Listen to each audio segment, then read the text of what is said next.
I don't need to question anything about Femboy Hooters. I'm so knowledgeable, I'm very aware, their milkshakes are very thick, and it's best that you don't ask why. Hey everybody, welcome for more MaGMML3. I'm excited as hell to get to the last 4 levels of this competition. The last couple ones have been awesome to play, even if, you know, not everything caters to my personal taste. There's been a lot of really cool stuff, and I am hype as hell to see the top 4, because now we're getting into every level has to have a judge star on it. And if there's a judge star on it, you know that it has to appeal to somebody's niche interest. And that means it's going to be good and made with love and care and all the Femboy Hooters milkshakes in the world. This intro's taken a very different turn than what I had initially thought of. What does the Parasue have to say? He's excited to be here. Just look, he's hanging around. He's like defying gravity. He's so happy. A plumber in a cape taught me the art of pulling back on my parachute to stay in the air. Why wasn't that built into my programming? That'd be like you not knowing you can jump over bottomless pits. You do know that, right? Please tell me you're not learning basic survival from a disembodied head clutching a bedsheet. I mean, my performance might speak otherwise, but I think I knew that in theory. Forge Woman, you have any last words to cheer us on? Crew and I, we've been hired to build some pretty crazy mansions before. Ah, yes, the rich. But the opulence of this place busts me bones like. Alright, I might have to show this Ernest guy me credentials, eh? Speaking of, that entry over there, some really well-built robots. Took me more than one hit from me hammer to keep them down. Supposedly, they're meant to be invincible, but suppose I'm just made of sterner stuff. Like they say, every building has something its makers didn't account for, except mine. If the Tony host asks. My accent for Forge Woman just keeps changing. I really gotta stop trying to do an accent. A Spark and Patchy's gold favorite. Alright. The Invincible Robot Army featuring Shoe Man. Alright, yeah, you know, shoes, invincible. Makes sense, right? That's milking those shakes? What else would they be? There's certainly nothing nefarious, right? The health code would come after them. Right? Oh, okay. I see. Well, let's see. Anything else? Or is that... Okay, you could stun him with Break Dash.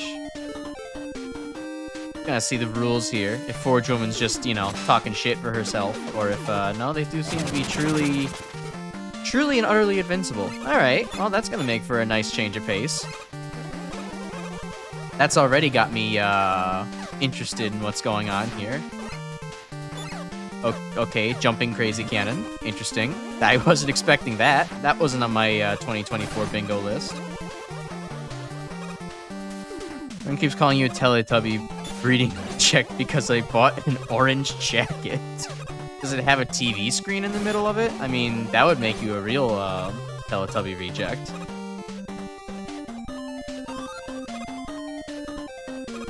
God, the Teletubbies. That, Apparently that used to be, like, my absolute thing as a kid. Or, well, not like as a kid, but like as a wee baba baby. I used to love Teletubbies and that fucking son that creepily laughs at you. I don't know how oh, he's got the J's. Holy shit. I don't know how I loved that so much as a kid, but now I look back and I'm just like, oh, goodness, this is kind of creepy. Between all the different, you know, little things that they put in the show, and, you know, of, like, Poe getting absolutely devoured, by a vacuum in his downstairs area, to, fetish scenes with Tubby Custard. That's a weird show. It almost rivals Totally Spies. Almost. But I do remember used to love that thing. Now I get to be blessed by it just occasionally popping up. Oh. Power Master, what's up? Oh, bro, I'm not gonna hurt you. We're friends here. Big friends. You wouldn't hurt me, right? Ow, you would hurt me, you jerk.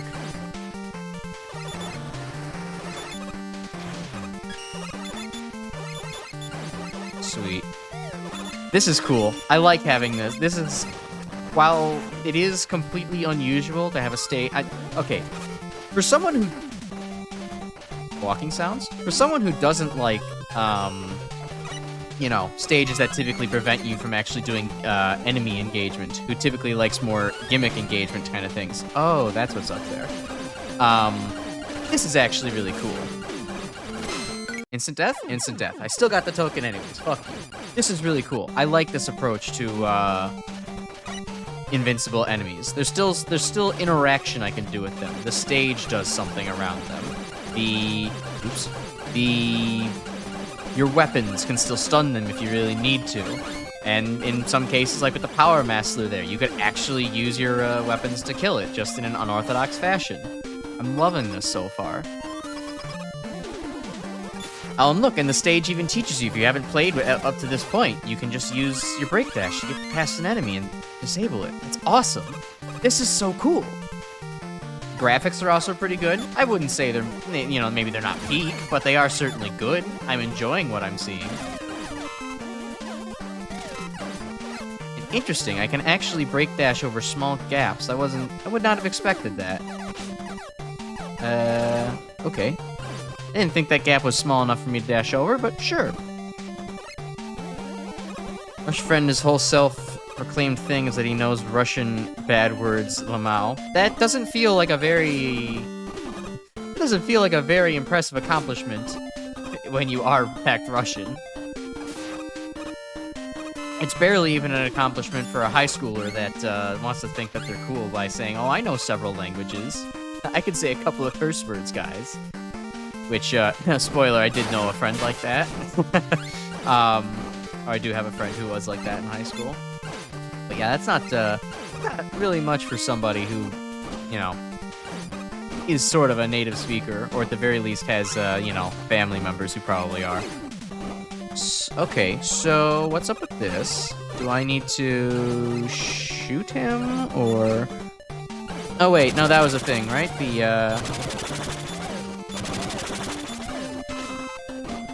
I could bounce him up. Bounce those guys up. Alright, now I'm not too... I guess maybe I need to break dash this guy? Is that what the intention here is?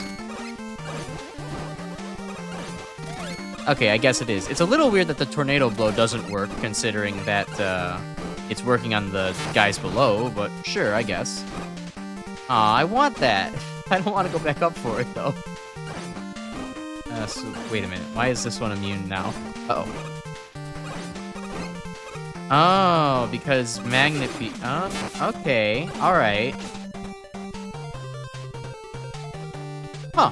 And this level is also very good about subtle gimmick teaching as well. I wouldn't have noticed that otherwise, but they put, a magnetic shockwave block right there, which otherwise would feel completely pointless. This level does all the fundamental things right, and I'm loving it for that. And pip of health for me, let's go. Superman helped defeated JKK. I feel like I could maybe make an ass pull in the recesses of my mind and say, yeah, I think that's probably a comic I saw once. But, do tell? Question mark? It makes sense that there's probably a comic about that, right? Because, a lot of comic book authors were actually pretty progressive people. I mean, how progressive do you have to be to oppose that organization? I mean, not very, but still. I do know a lot of comic book authors had a lot of, ideas like that. They did actually think about these things, even though, most of their characters were kind of just, buff white guys. Like, I know Stan Lee's kind of whole thing about Spider-Man, being like, well, Spider-Man can be anybody. Now, Peter Parker can't really be anybody, but, Spider-Man can be anybody. It doesn't matter what color he is under that mask. And that's the beauty of it. You could insert into the character no matter who you are.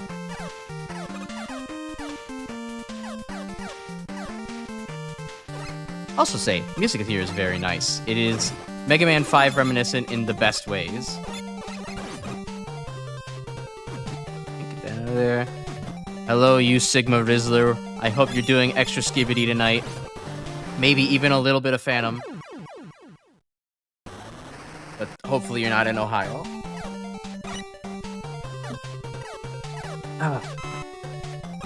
We're currently on, what is this? Level 4? Top 4. I'm having a blast with this level. The whole gimmick is that enemies are invincible. But often I can actually interact with them, and if I was really getting annoyed by them, I have the option of using special weapons to stun them a little bit. This is kick-ass. I'm heavily enjoying this stage. I'm glad that people are able to show up here for today's early stream. You know, I normally stream at 8:30, but I actually have basically the entire week of work. I have I didn't actually get to see this guy do his stuff the first time. That's why I got so confused by him. This whole week at work, I do have what we like to call Haswapper training, which is basically, oh, Ice Wall falls through too. Nice. Basically, it's what you need to know in case you have to actually respond to, like, an emergency with, like, a, you know, hazardous spill or something like that. Very important stuff that, surprisingly, I'm only now learning in my second year at my occupation. Ooh, perfect. Timing makes it tense, but not too tense. I love in this stage. So yeah, that is only being offered at 8 a.m. to 4 p.m. the next couple of days. So I have to get up early to do that, which I'm not a big fan of. I barely like waking up at, like, you know, 7:30-ish for work. And waking up at 6:30-ish now is going to be hell. But I guess, thankfully, I can actually, you know, move my schedule around accordingly. Okay, so I have to stun Shoe Man. Interesting.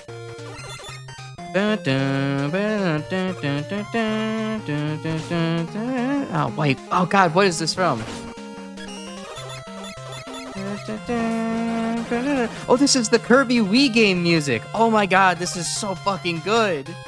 I haven't heard this theme in years. I loved it so much when I was actually playing that Kirby game. This is awesome.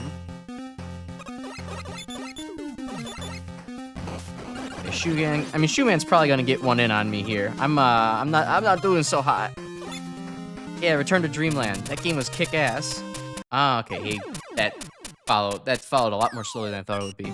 That game was awesome. I remember, like, I can't remember what my favorite was. Like, I mean, but, like, with the new abilities they added, Water, Whip, and Leaf were all pretty solid. I think Water might have been my favorite just for, like, the multi-hit aspects that it had. I mean, it was great aesthetically, but, I mean, functionally, too, it was wonderful. Not gonna get me that time, asshole.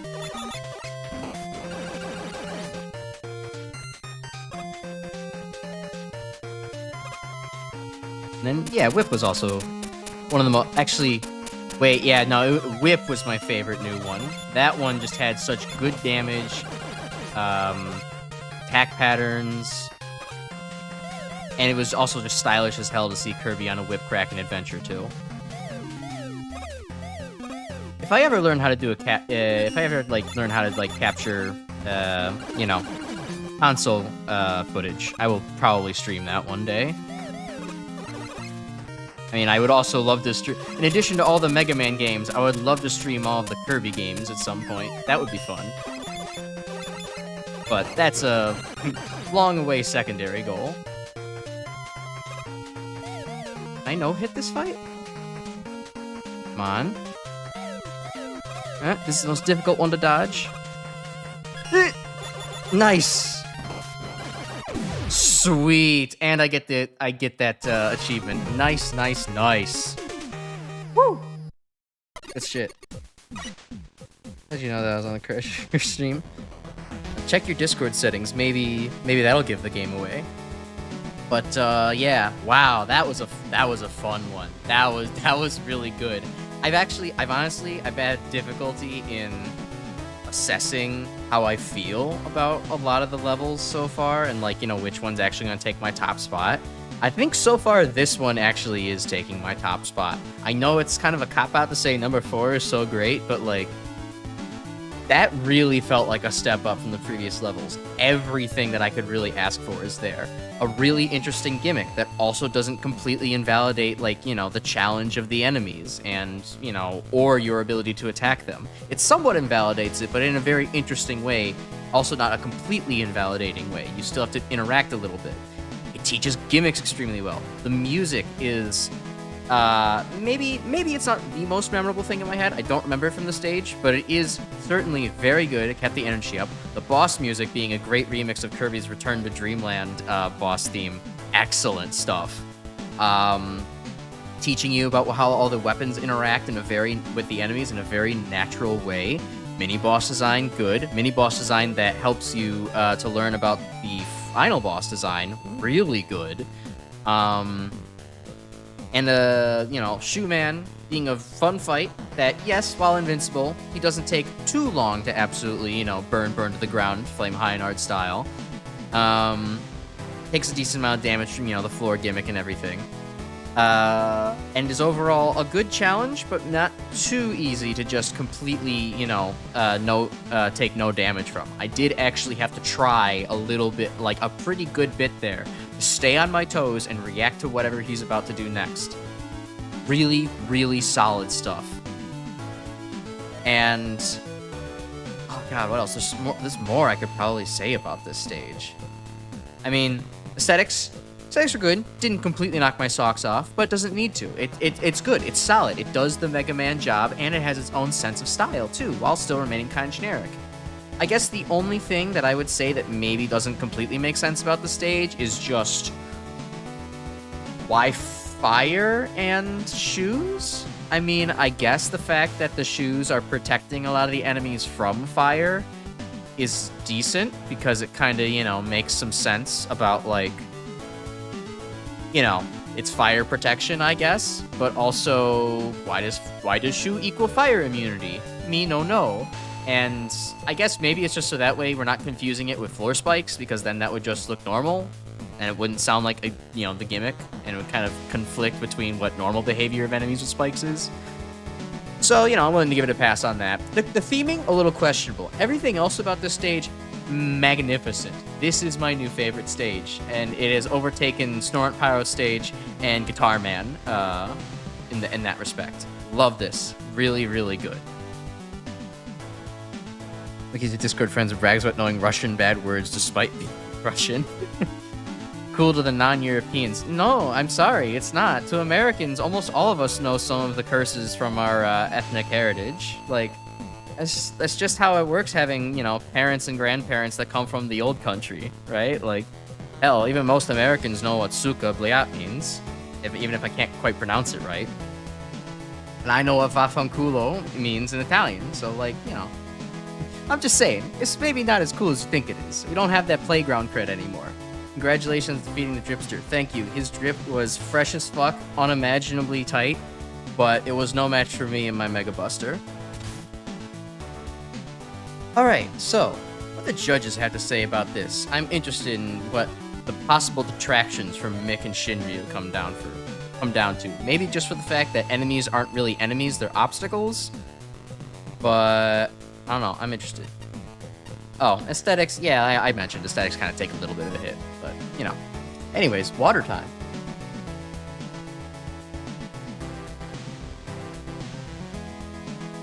I wish I recorded the moment when I realized the level's name wasn't hyperbole. It was a sight to behold. But despite the alienating concept, the level design is both smooth and silly. Everything's invincible to conventional weaponry, sure, but everything's dodgeable, and there's plenty of hazards and traps around to kill things. Combined with a high degree of enemy variety and loads of fun weapon interactions, the end result is a level that doesn't smell like stinky feet. Personal highlight has to be the chase sequences. I never thought a Dashon's footsteps would be intimidating, but somehow we have exactly that. Yeah, I was wondering what the hell those footsteps were. Something was finally living in my walls, crawling out to get me. Unfortunately, while this has solid design and entertaining gameplay, I can't say the level really grabbed my attention as well as others of similar quality. Fair. The core of this issue is the visual theming, or the lack thereof. The graphics aren't necessarily bad, but let's see. Hornet Man has a garden, Chill Man's somewhere in the Arctic, Gravity Man's got a lab themed around pushing and pulling, even Ring Man has a distinct visual theme, if nonsensical. Shoe Man's stage feels like a generic fortress stage with a couple of shoes in it. Lackluster theming detracts so much from my experience. Alright, mix and aesthetics guy. Alright, I can get that. Having good design is important, but interesting visuals are similarly important, combined with the level being fairly easy, and it doesn't grab me as well as others in the contest.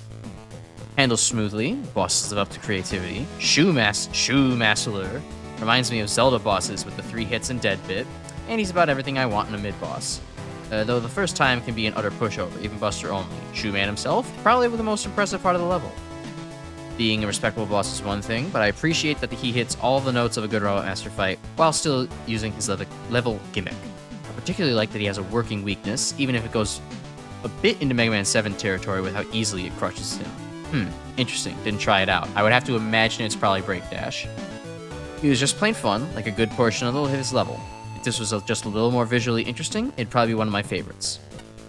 I guess maybe the other thing, before I keep reading, maybe the one other thing I can detract about this level from is just the fact that it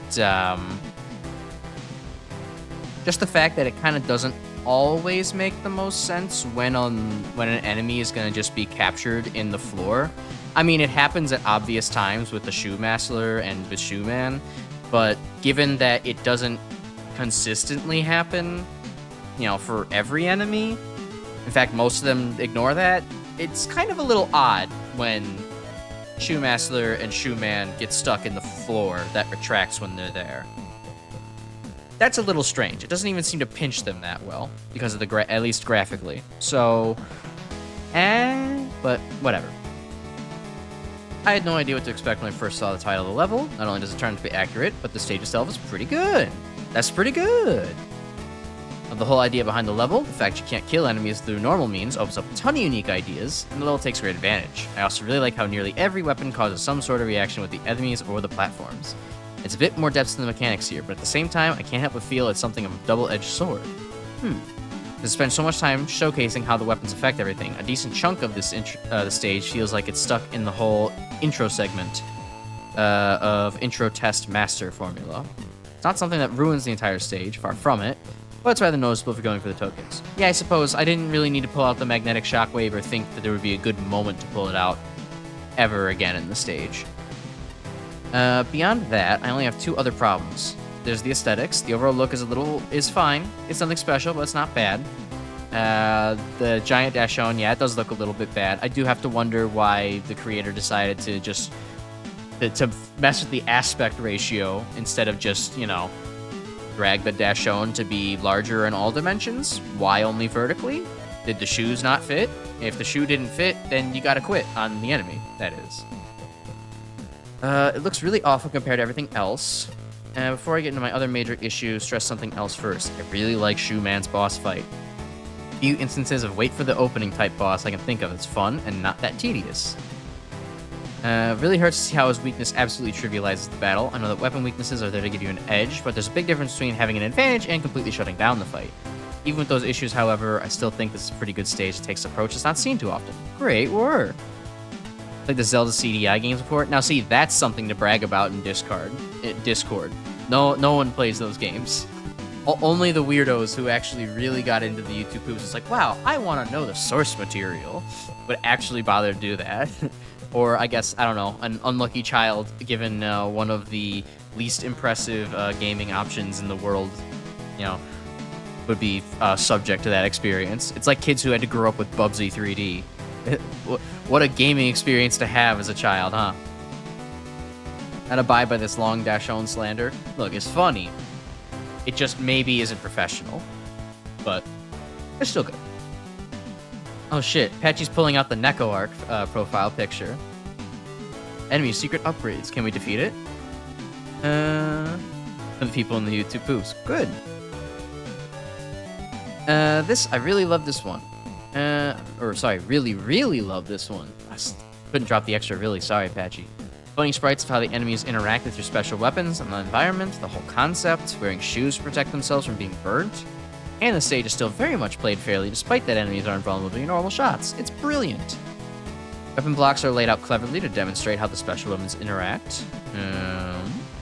Yeah, great addition to the interactivity of the invincible enemies.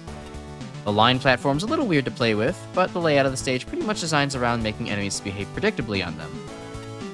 Shoeman is an excellent fight that is challenging, but very much doable, no damage, you're telling me, once you learn all about his patterns. The way the fight also incorporates the stage gaming into it is just the cherry on the top, a lovely climax to this brilliantly crafted entry. Alright, it's a little bit weird, Patchy, that you didn't describe where your 4 points you didn't award went, but okay. invincible enemies and shoes? It must be the shoes! That's a premise I wasn't expecting in this contest, or ever, but it works remarkably well, and it satisfied the unconscious need I've had for more shoe-themed levels since World 5-3 of Super Mario Bros. 3. And it satisfies my need to just do shoehorn in the phrase, must be the shoes, after watching too much Runaway Guys when I was younger. Capcom quality production values start the level off on the right foot. Oh great, shoehorn wasn't the last pun that I have to say in the next couple of minutes, huh? Not only does everything look and sound thoroughly like it belongs in an official game, but there's so much polish. Shoe polish, solid construction, fire pits that bounce power-ups to where you can reach them, fun and endearing sight gags with the enemies, etc.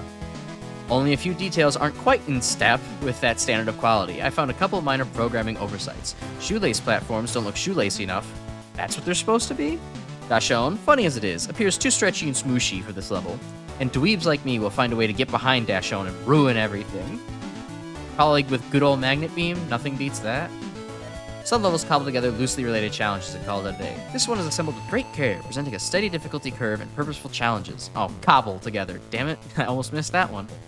Going toe-to-toe with an invincible enemy army could easily be a tedious or frustrating affair. But here it's an opportunity to discover all sorts of interesting mechanics. My only qualms are that the boss and mini-bosses tread outside my preferred playstyle, that sometimes the ambitions of an area start to clog the screen with too many components.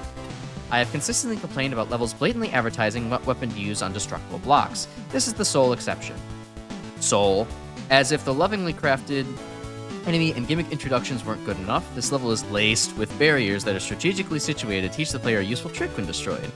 Between the excellent execution of a clever concept and the rampant charm, this is a level that leaves a lasting impression. Oh, you didn't conclude with a pun, Flashman? Okay, well, I'll take one less pun. Damn, we have 2 Flashman haters in chat? I don't... Look, there's been some questionable takes, but I agree with him. Most levels should have been given the boots to at least keep them to a tolerant amount. I suppose, but, I mean, look, I've read the postmortem on this game, at least part of it too. Yeah, while there is something to be said about designing a super infinite game that is kind of negative, at the same time, I am also a Pokemon Soul Silver and Heart Gold are the best fucking Pokemon games, don't at me, because they have infinite content as well in them too, so like, kind of like the infinite game, but all game that this game goes for, so, you know. I'm fine with there being 150 levels and W's and Wily tier. Wait, no, shit, I wasn't supposed to know that. And then Neo Pit of Pits, and then all the extra stuff. I like bloated games as long as all the bloated content is actually still good. You can basically, I'm just basically telling me you can force feed me like French onion soup all day, and I'll be okay with that. I might explode, but I'll be okay with it. Sister's pregnant. Well, congratulations. And by your tone, it sounds like a congratulations moment, so I'm happy for her. This level is a masterclass in teaching players both core and subtle game mechanics are taught easily and superbly, without having to rely on the dreaded text box or press this button here tutorial graphics seen in many an indie platformer.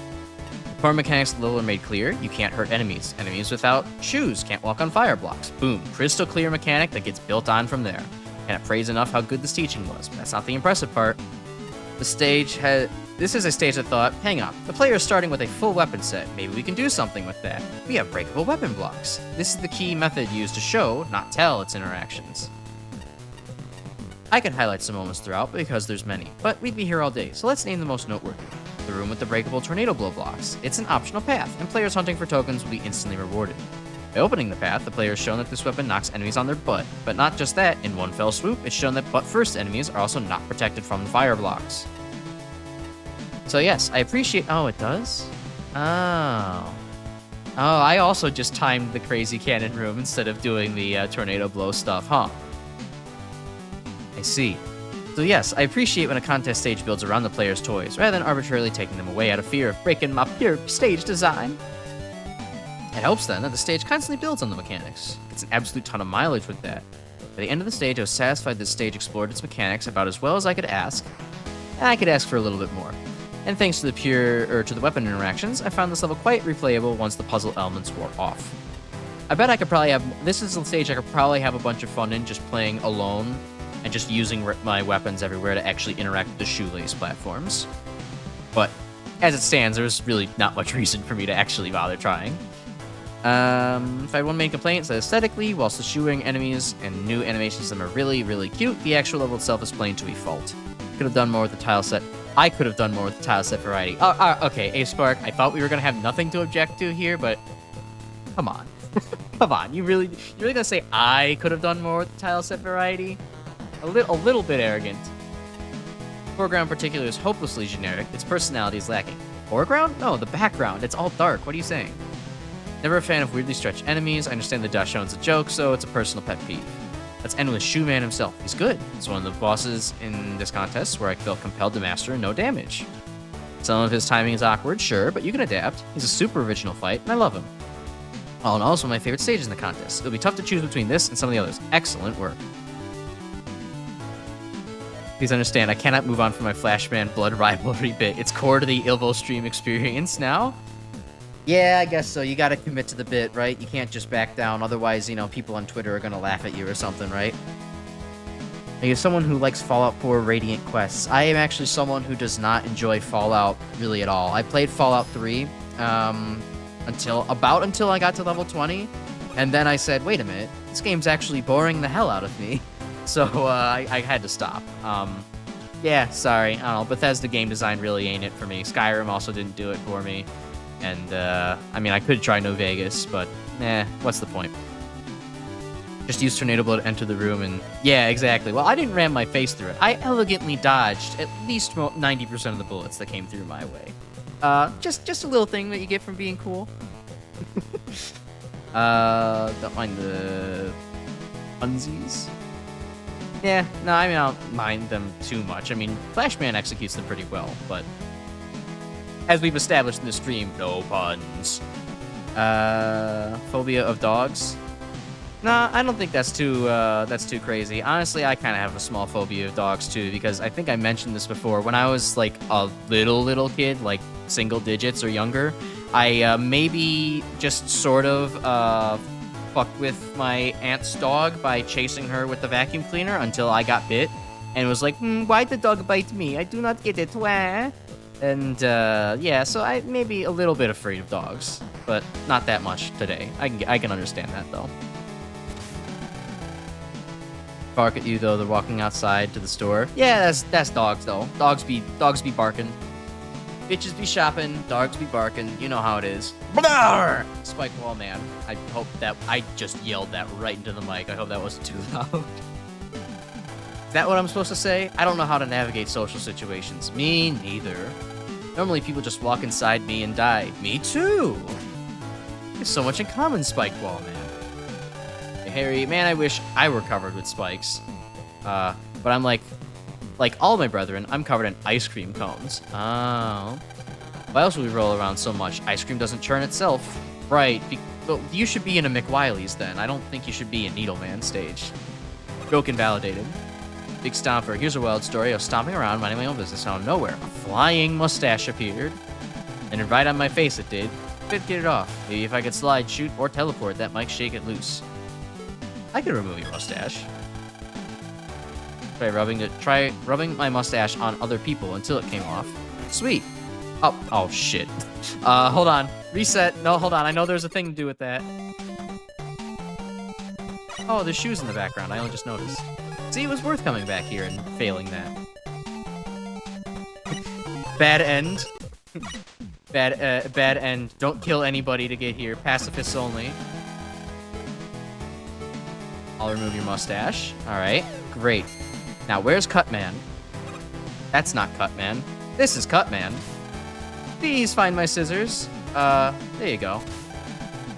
Congratulations on your good deed, Crash. I can feel my sharp wit returning. If you start making puns, I swear to God I'll kill you. As heroes go, you're first rate. First perforate? Oh no. Maybe I don't have these scissors on straight. Anyways, I'm in your deck. Call me if you ever want a haircut. Alright. Hey, that's not my silhouette. That's not what I expected the enemy portrait to look like. That looks like Oh, what's his name? From Kirby, the ice mid boss. Mr. Freeze. That's probably not his name. It looks like that guy in a helmet and a baseball cap. Excuse me, I'd like to scratch my back in peace, thank you. That's fair. Does your back itch too? Take my umbrella. It'll work as a back scratcher in a pinch. I'm just getting all sorts of little accessories here. And that's way too high, way too many bits for a portrait. You know that game where people pick flower petals to see if someone loves them? I do that too. That is, I shear off people's appendages saying he dreads me not. It's fun. We should play sometime. Yeah. Run. Take the umbrella as sacrifice. Just cut mans. Yeah, he was requesting it earlier. Alright. Irrigation, irritation. Mick Galvani's bronze favorite. Did Mick's top favorite already come around? I don't remember. Wait a minute. Hold on. What? I just noticed something. That was a 91 point for A-Spark. This is an 89 point for A-Spark. Okay, so I'm pretty sure Flashman actually did correlate his scores to his favorites. I'm pretty sure A-Spark did not. Just now did not, in fact, do that. I guess that's something you're allowed to do, but still. Alright, now that we're hydrated, now that we're irrigated, irrigation, irritation. Alright, well actually, yeah, we could talk to other people later. Sweet. Alright, we got some chiptune going on. I like the music. Fishman Gold's favorite was all the way back in the food court. No, I remember that. But I'm pretty sure he also gave that level like a 99 or a 98, so that actually did correlate with his absolute favorite. I was just maybe a little bit surprised. I was thinking, oh wow, did A-Spark really give an 89 as the maximum score in this contest? And it's like, oh no, he gave a 91 right after, but that doesn't qualify as favorite, huh? That's fair enough. I would probably have to do the same thing for, like, Guitar Man. That's one of my favorite stages so far, and that ended up in, what, tier 11? Yeah. There's probably been objectively better stages than that, or even subjectively better stages than that, but it's still great to me, damn it. Alright, so we're starting off kinda, you know, a little bit lackadaisical here. Let's get some enemies in the wind. Not very strong wind. I imagine it'll pick up. Okay, alright. Wind that functions like a big water geyser. I'm into it. Alright, and we have to go around for that? Alright, I see. Sweet. Freaking sweet, Lois. Oh, bolt go wee. Oh, and there's wind down here? No? I could have sworn I was just getting... I could have sworn I was just getting sucked off down there. This is mentioned in the Wily Rooms review. He loved the stage. Rubik could not express how he liked it. Oh, yeah, I mean, I remember that.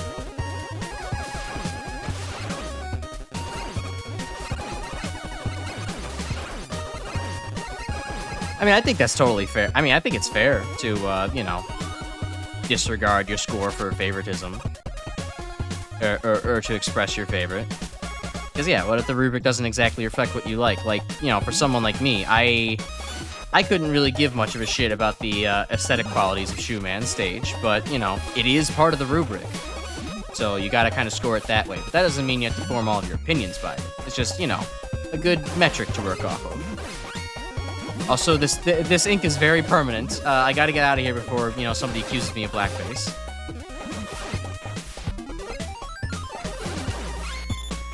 Although that is a very nice color scheme on the bolts. Oh, it just kind of stops at random. Interesting.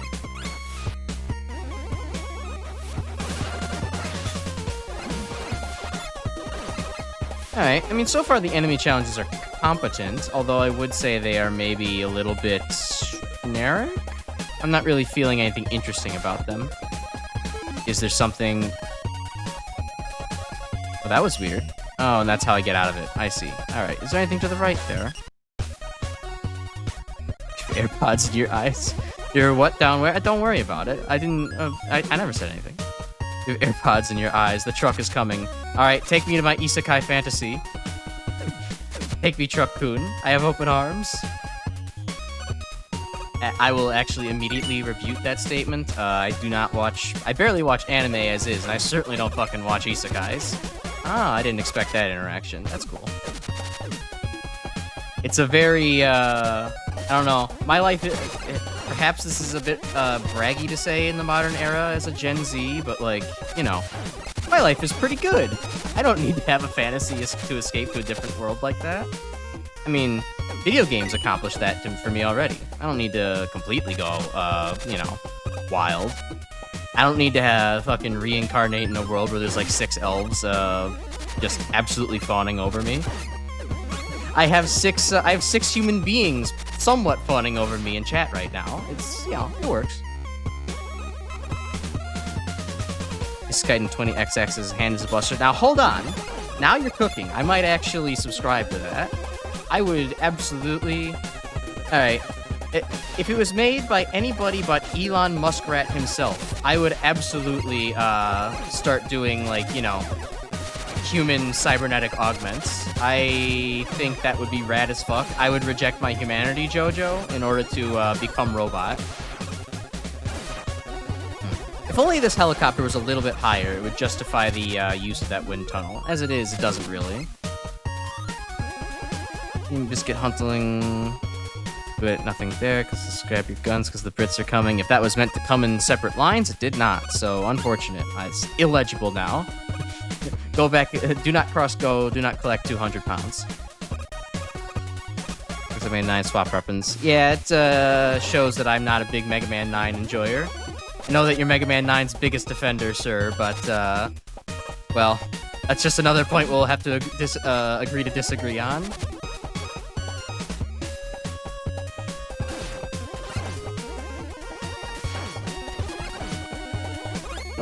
Alright, that's a pretty good challenge to get. You know, I have to drop off the ladder at the exact right spot. Oh, Cup of Faith?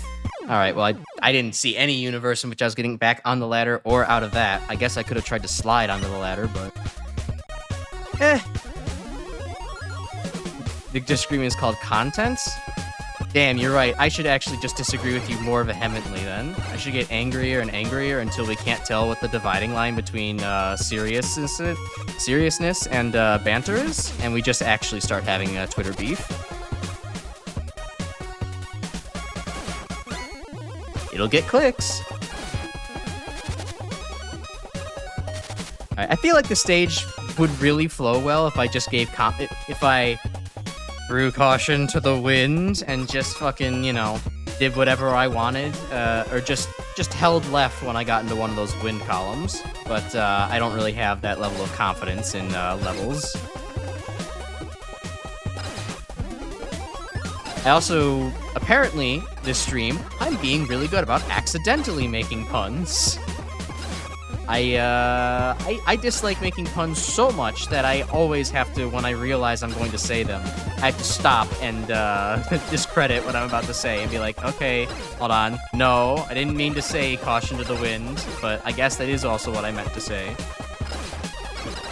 Don't take it as being clever, just take it as being, I don't know, unintentionally connected to the, unintentionally connected to the wordsmith stream. Unlike whatever that statement just was, it was definitely not a something that a wordsmith would have developed. Miss, never mind. Like sludge waits for you in that token alcove. Yeah, it's a little weird. Way easier when you don't have to individually snipe every single drone. Now, what do you mean by that? Is there a challenge for doing that instead of using charge shots, or did you just get challenged by your stream to do something like that? Okay. I still keep thinking all of the air graphics are water graphics. They just, I don't know, they look that way to me. Alright, now we're fighting... Ow. Now we're fighting airy lobster? I don't know, the eyes are making me think heavy lobster for some reason, even though I know that's not heavy lobster's eyes. Okay, a little much going on. Oh, and those are... Okay, that's not communicated super clearly, that those would be solely aesthetic air bubbles once they actually hit the platform. Because, like, they don't do that in the other fights. Those small air bubbles are, like, they were literally just the projectiles that the weird tele security drones were firing. And also, these bubbles are going straight through the platforms as well. Not great on the gimmick conveyance. And also, those are non-lethal, too. Alright, sure, whatever. Chat, is Squidward gay? In an episode of SpongeBob, Squidward says, "Oh no, he's hot," about Swilliam, who is a man. It's crazy. That might actually be a legitimate film theory. I don't charge shot 99% of the play class, you know this? I actually don't know this. I've only been to, like, what, one of your MaGMML streams? Oops. But yeah, the Mega Man 9 shows, really shows hard, huh? Not me. I'm a Mega Man 4, 6, and 7 baby. I love, and 11 too. Can't forget 11, my favorite child. Love me some charging. Made the Mega Man series great. Hate me some sliding. Made the Mega Man series worse. Let's see. Thoughts on the level. So, I think I fundamentally liked the wind being used as kind of to catapult you forward. The wind tunnels used to move you up, catapult you forward. It's pretty cool. It utilized it fairly well with some enemies. Though what I would have liked to see is actually more of that Commando Man crab bomb enemy thing. Like, have its bombs interact with the wind a little bit more. It did work in that one room where the token was off to the side. Second token was off to the side. But at the same time, I didn't really get to see it again. I mean, I think I saw it maybe one other time in the level, but it also didn't really have a chance to manifest that much.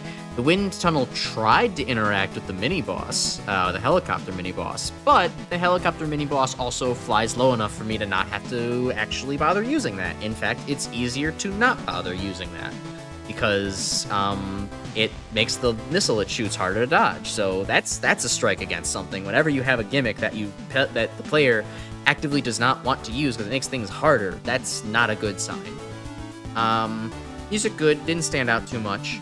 But then the gimmick conveyance at the end there with the air bubbles, you know, it didn't quite gel together. The security system primed me in the wrong direction for the boss, who then also had inconsistent behavior on his large air bubbles, so I wasn't really into that. What else? Enemies are competently placed, though a lot of them just did kind of feel like cannon fodder. I didn't really have to think about them all too much. But, I mean, I guess overall, you know, it was a fun playthrough. I wouldn't complain if this was in a, you know, in a fan game. I guess it didn't really wow me in the same way that the Shoe Man certainly did, and that maybe some of the other levels did a little bit more. You visited my stream where I was special weapon locked. Ooh. yeah, so I have no idea of your Buster tendencies. I think 7 and 11 are fun too. Excellent. We can bond over that. I mean, you know, you're welcome. Obviously, we're all welcome to have our opinions. But, you know, Mega Man 9, I think if I'm being genuine, I think it's fine. It's just a little too similar to 2 for my tastes. I wish it did not draw so much inspiration from the worst Mega Man game, Mega Man 2. That's the opinion that I will fight people upon. You know, boomers that are 35 that only actually played Mega Man 2 when they were kids and then just watched the rest of the game. I just called 35-year-olds boomers. Oh no, it's over for me. That's at least a third of my audience. Anyways, what did Big have to say? Excellent, simply excellent. Just wow, I'm impressed with this one. Irrigation Irritation hits so many of the points to make a great Mega Man level. It's freaking pretty. It's freaking pretty, Lois, for starters. And combined with music, the Desert Power gets nearly top-notch aesthetics marks. This is a desert? I guess it was. There was a desert on the first screen, but that aesthetic quickly fades away. I kind of started feeling more like Centaur Man, hello, welcome to ancient Greece kind of vibes. Like, it didn't really shout desert throughout, especially with the lack of... I mean, there was the Commando Man enemy, but otherwise the lack of desert enemies kind of, you know, makes that leap from my mind. Covers unique ground. Just plain fun. The main draw on the design is the custom water geysers. Water? I guess that is water. It is irrigation. I kept thinking it was wind the whole time because of just I don't know how it looks then now. They look like wind, they look like water, I can't tell. But they're a far cry from the spouse when powered up. Yeah, they actually have force behind them. Simple leaps through the air, small blockades, energetic climbing rooms, Hyoi support, or combining with wind physics for a grand finish. No matter what, the guys are just plain fun. The gimmick didn't really leverage its enemy interactions. Yeah, it really didn't, though. That was a shame. I was actually appreciative, at least, of how the level designer made it so if you didn't want a full send on all the wind platforms, you weren't really ever killed for that. If you wanted to hesitate a little bit and realize, oh, there's nothing else I can do but full send on the wind platform or wind columns, then yeah, you can jump back into it and, you know, get back on your merry way. It doesn't punish people for not having the pre-telepathy or whatever of the designer. Rest of the level is similarly strong with generally strong enemies. Gobots becomes an actual obstacle in the wind segments. He makes a good aesthetic piece early in the level. Aragog, G again gets a fun interaction with the core gimmick. The ability to jump over so many octones is very refreshing. Works with small little split paths. The only enemy that is kind of a weakness is Kamon. Yeah, come on. It barely shows up and it's generally easy to dispatch. There's also a segment with murky water that blocks your vision. It's a neat little idea. I like how it's synergized with new metal. But it's also probably the most underutilized element of the level. Only appearing in the one room. Not bad, but a bit disappointing. As far as flaws end up going, the above bits are basically it. The level's done. Backs itself up with solid design. Unique ending. Mini-boss fight against a Teleswarm. Dodging the 5-way bubble shot is a bit of a mess. Probably the weakest design points and so hard to parse. Everything else is fun. Door robot masters, but fortress boss types need more love. True. Impressed with this one. It's not my absolute favorite, but if the bronze star indicates anything, I can absolutely applaud this place for such awesome work. Yeah, sweet. It's pretty good. 2 of Mega Man 9. Yeah, no, I mean, Mega Man 2 and Mega Man 9 are really similar. Like, how do I explain this? I mean, first of all, the obvious is just Mega Man 9 says, hey, you know what would be fun? Let's revert to Mega Man 2's controls again. Let's remove the slide and charge shot from Mega Man. Just go back to absolute basics, which I'm not so upset about. Mega Man 10 is still fun even with those mechanics, but to me it does not come off with a strong start. Mega Man 9 also has a lot of forced special weapon usage, just like Mega Man 2. It has a highly spammable kind of god tier weapon within it that has basically infinite ammo, although maybe not quite as bad as Metal Blade. That is your best use case against almost every enemy in the game, being Laser Trident, which is also why Laser Trident's so damn dominant in this game. Frustrates me to no end. Is also... what other things could I think of? I mean, I think it's mostly those points that really tend to irritate me, that remind me of Mega Man 2, of Mega Man 9. But if I played Mega Man 9 again, I could probably think of more. It's just not my kind of game, man. It borrows all the wrong elements. If it stopped borrowing from Mega Man 2's design philosophy, then I think it would be a much better game. To the Uber Boomer who makes a video saying 1 is better than 2. Yeah, but it is though. Like that guy would be right. When one plays you like you're on ice at all times, wrong. People over-exaggerate the momentum that Mega Man has. It really is not that bad. You move maybe a couple pixels forward when you stop holding the button. Like, just anticipate it. Yeah, Mega Man 2 feels like the shell of a great game. It really, really is frustrating. Oh, hey, Grim, we're talking about Mega Man 2 and Mega Man 9 again. Care to retread trod ground? Mega Man 9 would end up becoming, it's much better. Yeah, it makes sense. Mega Man 9 is probably what would have happened if Mega Man 2 had some more time in the oven. You move pixels forwards too much for Mega Man. True, but I was willing to forgive it for being the first. It's also not... Mega Man 1 also does not that... Okay, aside from the fire bars in the very first Fortress stage, Mega Man 1 is not that demanding in the precision platforming department. So I don't think it's actually that You didn't realize it started early tonight. You missed third and fourth. Yeah, that's unfortunate. I made like a little community poll about it a while ago because I have work. I'm starting early basically the entirety of this week, so I kind of had to move everything in my schedule back an hour. And the people who did respond to the poll, said yes, and so I was like, okay, well, this is what'll happen. Be sure to check out my community posts for the schedules that I also post weekly, so that way you know whenever some stupid shit like this happens, although it probably won't happen all that often, if we're being completely honest. Alright, so, MaGMML 4, solid as hell, I agree. I had a lot of fun with the stage, to the point where I was almost a bit disappointed when it ended. I wanted more after it was done, but for what's here, it's good. The first and most obvious thing to note are the aesthetics, one of the most standout levels in the contest for its looks alone. I mean, as I mentioned earlier, it looks like, hello, I am from ancient Greece, not really desert in the sky. I don't really get it. Plus, I keep confusing the air for water, or the water for air, so. I just pull up having a relatively bright color palette without being rough on the eyes. That is an achievement in this game, actually. A lot of the bright color palettes are pretty bad on the eyes here. Not to mention a few smaller details that add into the atmosphere, tiny wind gusts in the background, some foreshadowing to the actual wind gimmick later, although it can be confusing to those just expecting wind. Rather neat dithering effect with the water. Let's see here, stage design was really well put together. Good balance of enemy and gimmick synergy. Water geyser is simple but fun to use, although I don't think it really reached its full potential here. Enemy projectiles interacted with them at one point, which was cool, but it didn't get expanded upon. Wah wah. Sorry, that was a weak womp womp. Let me try again. Womp womp. Only really shows up for one room. Beyond that, the only other part felt a little off was the water room. Couldn't help but feel the enemy setups were weaker. Yeah, I was starting to notice they were just kind of there. Not much else to complain about here. All the other rooms were a blast to go through. Little gauntlet of tellies is the one few examples of enemy spam. It gets the concept right. Well, yeah, they're all really easily dispatchable.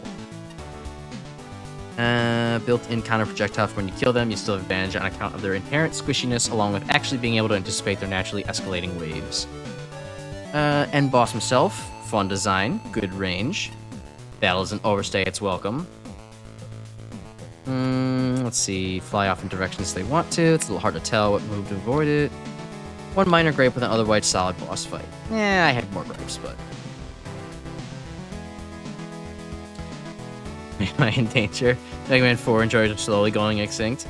I mean, I don't quite feel that way. I mean, if you want to pop in, you want to watch, a real MaGMML 4 enjoyer, and you somehow haven't heard of her, you should watch Pink Kitty Rose on YouTube. She's one of, the more of the OG Mega Man content creators, and she's a huge MaGMML 4 fan. She did a MaGMML 4 damage shuffler recently, where every time she took damage, she had to go and basically play through,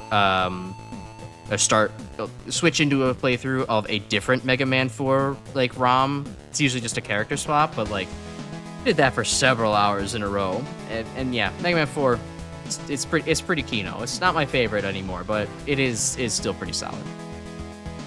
Invincible Army featuring Shoeman is such a cool concept for level. Irrigation is generally one of the most fun levels I've played. Miitopia music is a nice bonus. Yeah, actually, so I thought Shoeman, that was probably my favorite stage so far in the entire game. Despite the fact that I really like enemy challenges and, blasting them, the fact that they made it enemies invincible, but still not, completely, invalidating your weapons, excellent stage. And Shoeman, fun fight. I actually managed to no damage him on the second try, so I got the strength achievement as well. I liked all the design aspects. I didn't care much about the aesthetics being a little bit lacking. And, excellent stage. Also, excellent choice of Kirby's Return to Dreamland music for the boss fight. Chef's kiss. This level I had fun with, although it felt lacking to me in a couple areas. It really felt like you meant to full send through a lot of things, and the gimmick didn't quite get developed in the perfect ways. And then also, there was maybe some bad conveyance with the final boss of, is the big water bubble gonna burst on the platform, or is it not? I don't know. I had some issues with the level, but it's still very fun. Let's see, simple, sweet level, pretty stage in general. Water spout gimmick is certainly a fun gimmick. I almost thought that said certainly a gimmick. Quite intuitive and was implemented nicely. Octopus batteries to time your jump into the spouts is especially very clever design. Mini-boss fight is really cool too, where you need to propel yourself high to shoot it. No, you don't. That's what makes it completely invalid. You can just wait for it to dip down. The part with the strong wind could be a little unfair, because you're getting hit. It all means you're pretty much propelled, and you can't, that's not a good criticism. You can't just say that, oh, well, you can't put enemies where wind is because you're going to get knocked into the pit. That's the challenge. A bit of a rude placement of the 4th token. Yeah, that one was kind of bad. The room with the waves of drones you need to fight through is a very interesting concept. The water droplets that tele drones drop on defeat are a brilliant addition, making the player think twice before blindly going in with guns blazing. That's what you think. Gauntlet kind of lasts maybe 1 or 2 waves too long. Yeah, sure, but 1 or 2 waves isn't that bad when they're just teles. Unique, cool, and fun design. Oh no, it's an evil teleporter pod with floating eyes. The spaghetti monster. Bubble barrage can be a little tricky to dodge, but manageable if you observe the trajectory. There's a cooldown period in between attacks to get your attacks in. The way it summons the drones mid-battle is also cool. I don't know. The drones don't exactly do very much. I mean, they're teles, what do you expect? Funny bug one time when the boss died as it was still summoning the drones, and Mega Man continued to get pummeled by them during the victory sequence. Full heal coming from collecting the element prevented unfair death. Fair. Favorite of the NES games is actually 6. Zerder, you have an even better opinion. That is an even better opinion than Mega Man 4 being the best. I like Mega Man 6 quite a lot. I just wish that the slide controls weren't screwed in that game, because I don't normally slide a lot, but the fact that you can't jump out of slide in Mega Man 6 is... it's rough. Otherwise, I really like everything else Mega Man 6 has to offer. And bass is your overall favorite. Now you're pushing it a little bit, but I like and bass. It's not that bad. It's kind of unfair in some spots, and definitely unfair if you're playing Mega Man, but it's still fun. It's very good when you want a challenge. Intricate graphics, pumping music, wide open spaces, strategically out of reach boss. I didn't know better. I'd say you're looking for the Make a Good Sonic level contest, which is down the hall. How many halls does this contest have? But these elements work very well for Mega Man and give the level a lot of character. Complaints are few and minor. Shielded enemies are smidge too prevalent and easy to snipe with laser trident. Every token challenge does something that bugs me, like the last token being reachable without weapons, but only escapable with weapons. You have to refight the second mini-boss if you die and fall off the checkpoint platform. I'm sad we got this contest ubiquitous boss music instead of something that fits better with the main theme. A lot of things impressed me. Attention to visual detail for one. Shimmery special effect as the sentry bots teleport in. Water dripping off the hydro spouts. Pulse of air swirling around. Type programming. Let's see. The custom assets work beautifully. Thrilled that the hydro spouts react to a variety of objects, including ice wall. Whee! Challenge structure also impresses me. Each section knows exactly what it wants to accomplish. The arc of the whole level is a steady progression from relax to pulse pounding in exactly the right number of screens, breaking up the action at the right times in the mini-boss fight. Indoor area with a delicious and thematically relevant obfuscation gimmick, and a second mini-boss fight that builds on the first one and leads to some practice for the big boss. I like that the middle checkpoints are followed by low-stress hydro spout challenges, which guarantee the players get all the practice they need. Finally crafted level, nicely done. Catch up on chat. 4, 5, and 6 are all great. I'll admit the OP Buster and poor special weapons kind of kills the balancing for 5. It does. It does a little bit. The Buster is really good in 5. I wouldn't quite call it overpowered, but it is, well, I don't know, it is actually pretty generally applicable to everything. So, yeah, maybe it is a little bit, and it does have that huge size. But you can't deny it is fun to have that big Buster, and it's not, like, so ludicrously invalidating of the special weapons like the Plasma Buster in X4 is. My opinion. So, I don't know. I again, 5, my opinion of 5, and I will hold this to the day I die. 5 is just the most average Mega Man game. It is middle of the road. It is exactly like the template cookie cutter Mega Man game.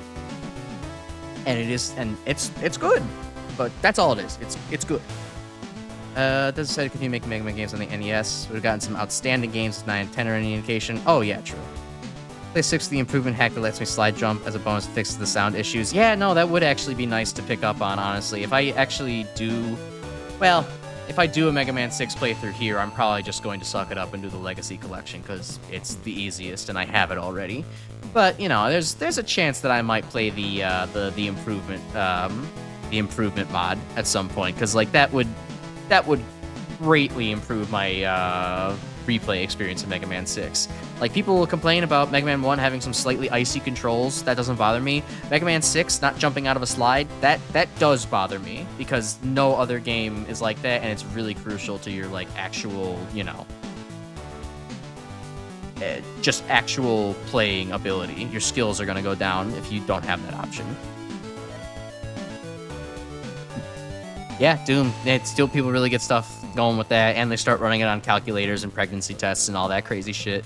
Soon we're gonna get Doom running on, you know, 7 billion crabs, like. And based on the first Mega Man game you played, fair enough. I mean, you can usually fall in love with your first. 13 years to 12 years to actually beat it. Wow, you have some strong determination. I probably would have given up on a game if that's what it was doing to me. Mega Man 3 was my first Mega Man game, but it's not one that I really enjoy anymore. It was fun at the start when I wasn't really used to using special weapons, but nowadays, I'd rather play almost any other Mega Man game.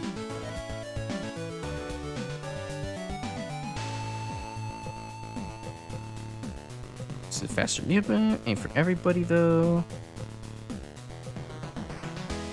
Wish Doom didn't make me puke if I moved any faster than a snail's pace. Oh yeah, Doom does move pretty fast, but I am actually looking forward to that, quite honestly, because I will play Doom on this channel eventually once MaGMML3 here is done. I am looking forward to 45-degree angle movement. That ought to be good. Go even faster beyond.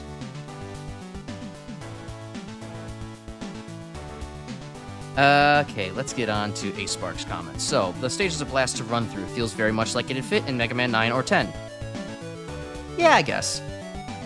Thinking about 6, having just talked about 6, and the fact that it looks like Centaur Man stage to me, it feels like that, but anyways. Really nails it in terms of teaching and reaching solid challenges. The thing that really makes the level come together is how it's pretty much all momentum, and the stage is paced around the player's constant movement. The water geysers in particular make for some satisfying rooms to run through. As a mostly dev kit level, I felt you made good use out of the stock assets here. A highlight was that using that irritating flower Hanabiron as a one-off challenge. It's not especially clever or anything, but it just works for me, ? Aesthetically gorgeous, super cute tile set. Honestly, it's a clever lot. It's clear a lot of attention to detail was paid here. From particle effects to parallax scrolling, maintaining a fairly consistent enemy palette. 2 end bosses are pretty neat too. The drone barrage does not outstay its welcome, and the water mechanoid is just nice, chaotic fun. Its attacks look simply look harder to dodge than they are. I don't really have much in the way of critique, although if any, some areas are a tad hard to correct if you fail the timing. At best, my issues are nitpicks, and I don't really feel the need to nitpick. This is straight up one of my favorite levels in the contest. Great job, and it got to number 3. Great job.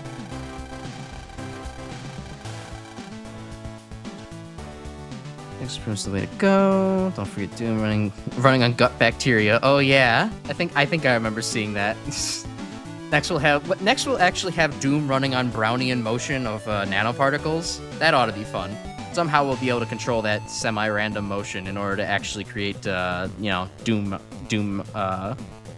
maps. Mega Man 9 was the first classic Mega Man. I'm starting to realize first exposure is everything. It is to a lot of people.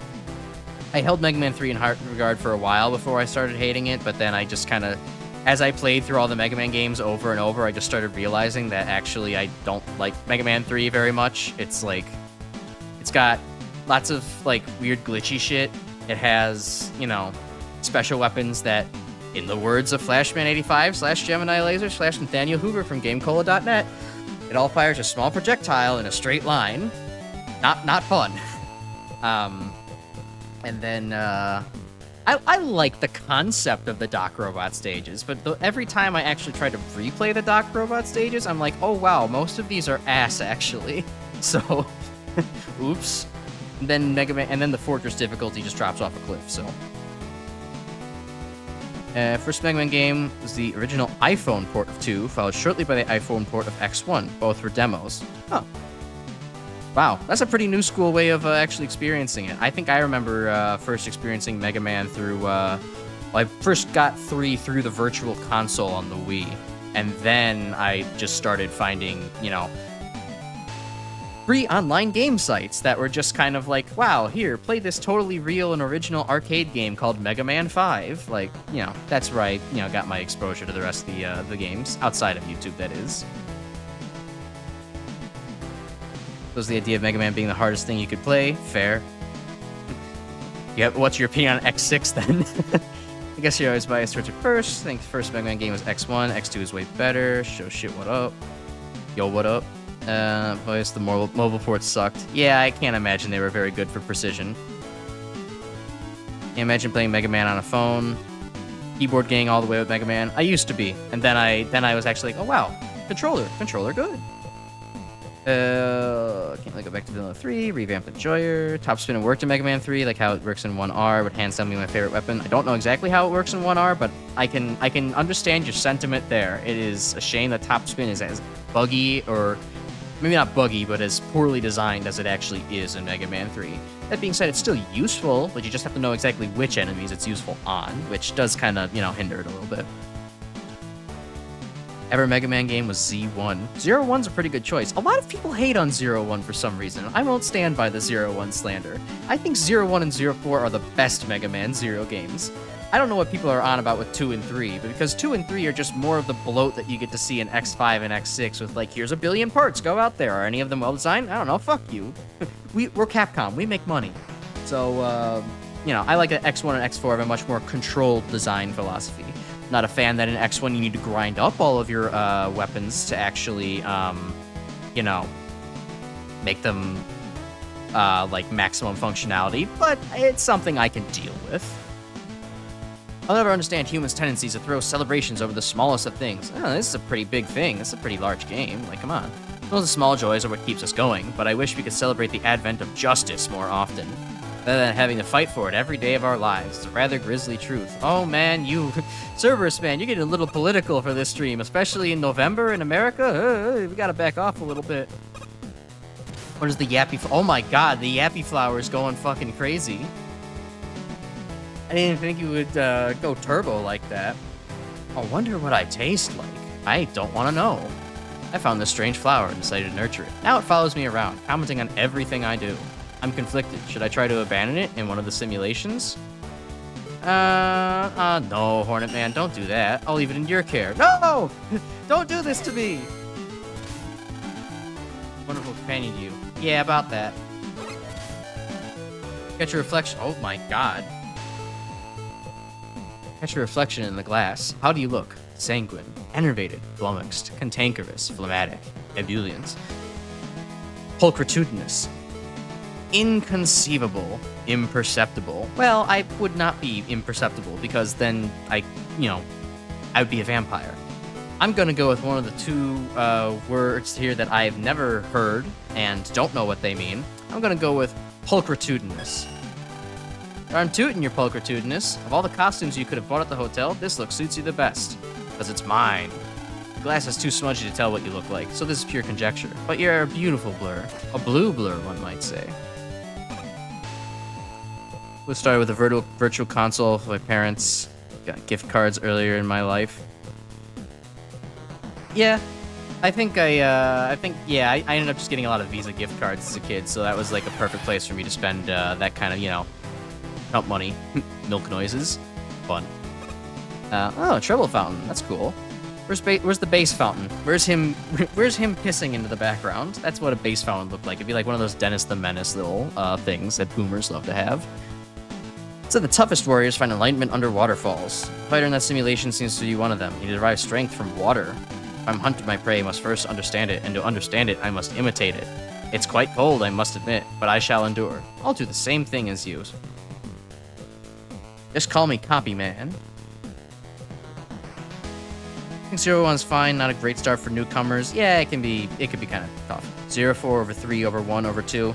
I can kind of get behind that. I could see why people would like 03 a little bit more, but than 1. But I would still say it's 4, 1, 3, 2 in my opinion.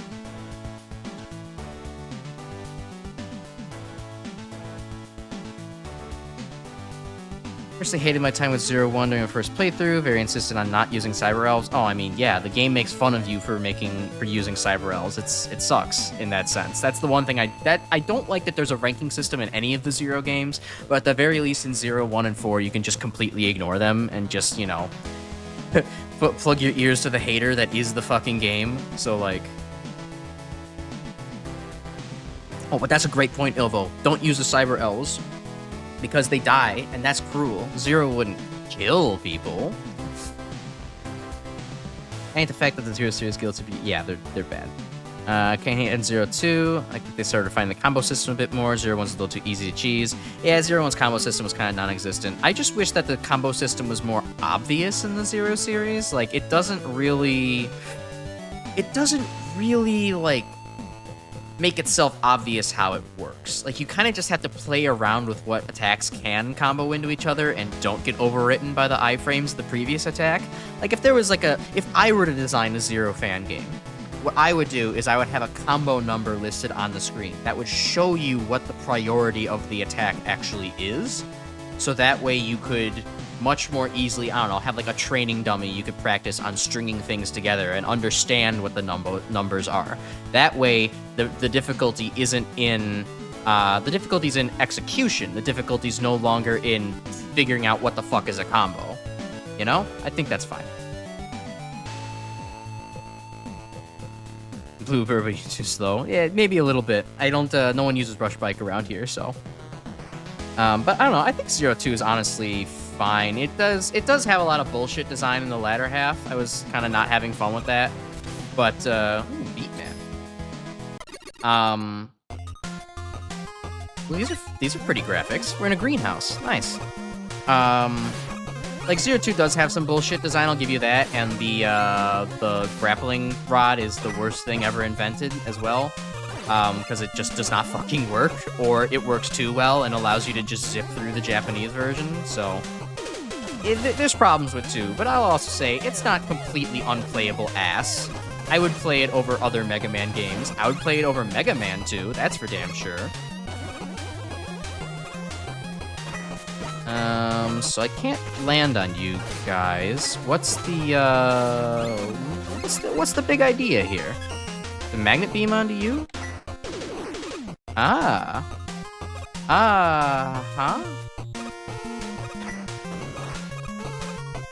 Okay, anyways. We'll just move past that for now.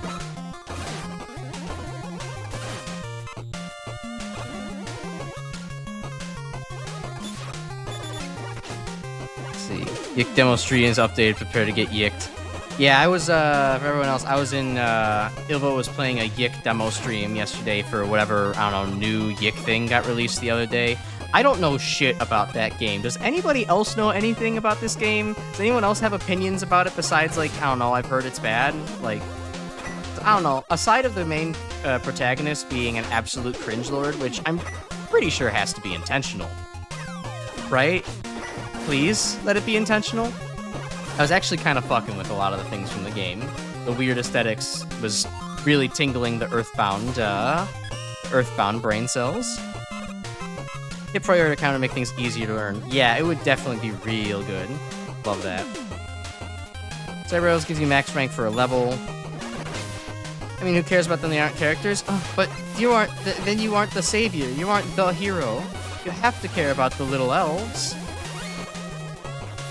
They have personalities, they have feelings and thoughts. They're just, for some reason, really willing to be sacrificial about those, themselves.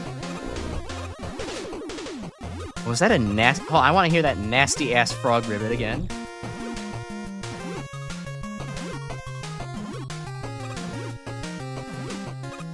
Oh, you bastard, you're not gonna do it? Oh, that's a good sound effect. I might have to steal that for videos at some point.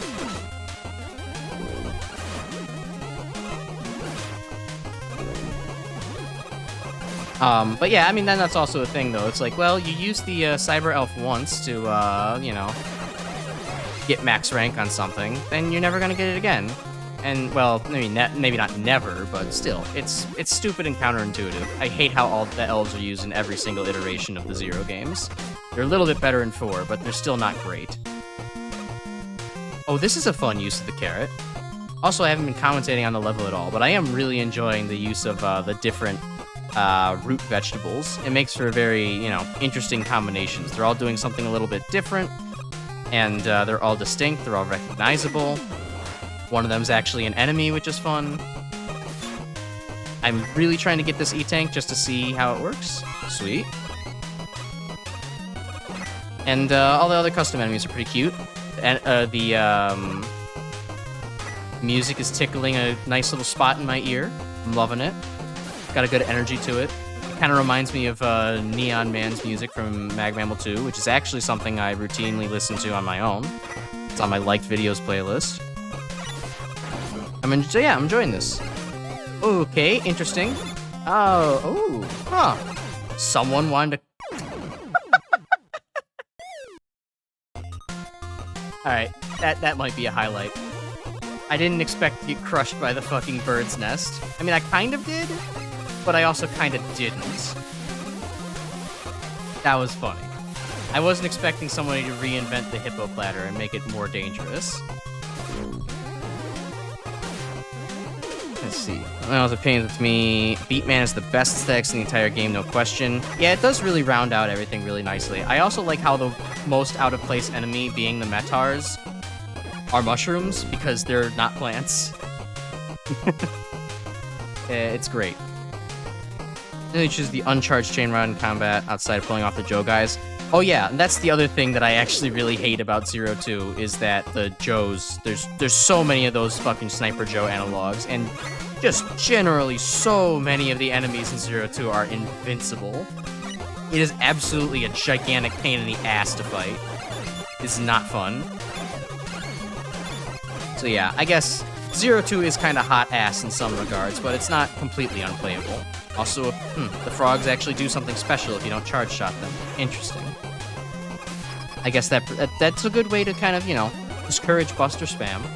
But it's not gonna stop me, because I can't read. Talking about Earthbound now? We always talking about Earthbound. Ooh, wiggly frogs.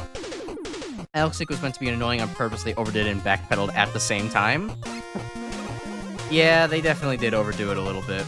Having a guy that's whining about, you know, mom is barking decisions at me through a note that she left for me.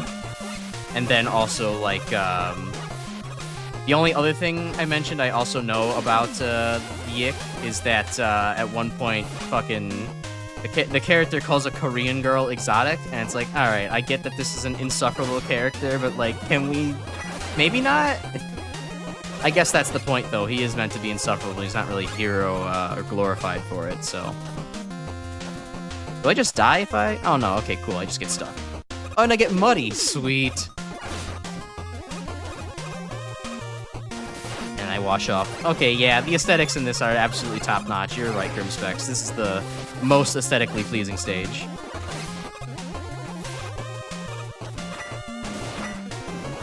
Oops.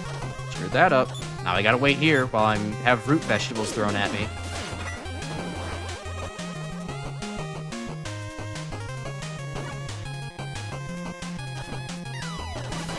Oh god, there's too much happening in the stream. I do also like how those enemies, the gardener enemies, don't do that much damage to you. It makes things a less frustrating to actually have to get through. Okay, let's catch up here. I have 4 personalities. The characters 1 died to revive 0, 2 were evil and deranged and were destroyed. The 4th was Mother Elf. Still lives. And 02 is still good. Yeah, it's still a fine game, even if it does have questionable problems.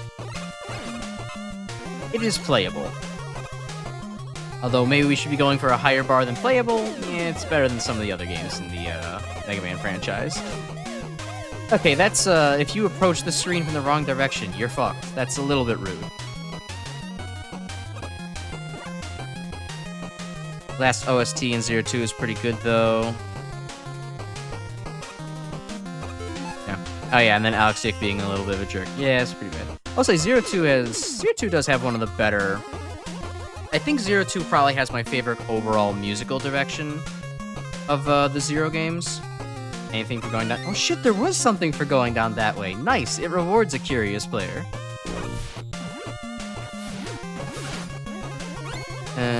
Yeah, no, I think 02 does have actually one of the best overall OSTs. I don't know if I really remember too much about El Piso. I think El Piso is probably the weakest of the villains in the Zero series, but, you know, seeing other people's video essays about the Zero series, it's like, oh yeah, that's like, you know, it makes sense. You want to have someone who's kind of more generic. You don't need this, like, represent that, like, oh, there's always some asshole rising above to make life worse for everybody. Even if they're trying to, you know, be charitable, misinterpreting things.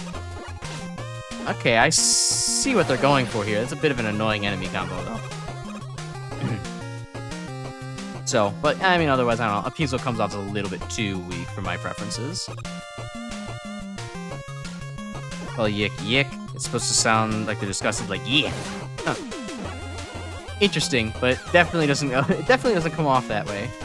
Okay, tornado blow time. I'm not interested in dealing with your shit on this screen. Rain killed your bitrate again. Yeah, I kind of noticed that YouTube was kind of, maybe chugging a little bit of ass there, but it seemed to have cleared up, so hopefully it doesn't happen again. Why did I stand on those thinking there would be a different result? Because I am silly, that's why. Oh, that's what they... Okay. Interesting. There's no way to pull that carrot. I feel like there should be a way to pull this carrot. Oh, and there is. There's water. Probably. Damn it. Didn't think that that's how that would work. Ed Bloopy, half of the creative team was working on a fan game, but went on radio silence. He's still working on it. The trailer worked rather really good. Ed Bloopy left the internet a while ago. Yeah, I remember that.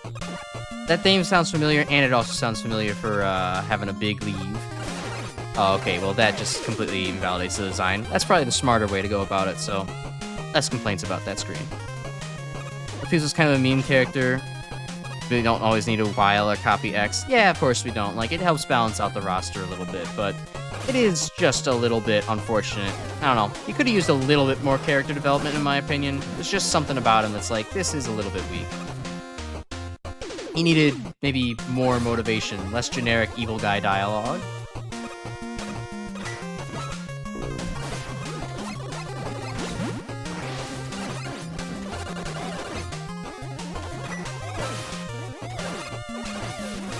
I am liking the mileage that they're getting out of this just simple... Okay, I hate that enemy. I hate him. He's a bastard. But I do like the mileage that the level creator here is getting out of the little patches on the wall to just release more water. It's actually surprisingly deep. It can be used for a lot of different things as far as, you know, actually making the enemy design more threatening, or an interesting platforming challenge for the actual level, or for the room design. It's nice. That part in it, Yick, that the game claims that you and your friends are just versions of the main character and group, thus claiming you're also a piece of crap. That's a fun thing to tell your audience. Fortunately, you don't have Super Arm. Yeah, I know. Or Deep Digger. Deep Digger probably would have been the actual one to pull for this. Hangman Perfect Blue still in development. Yeah, it's still being worked on. Oh, that's good. El Piso. True. A little bit of a piece of piss he is. So, a little bit of a piss baby.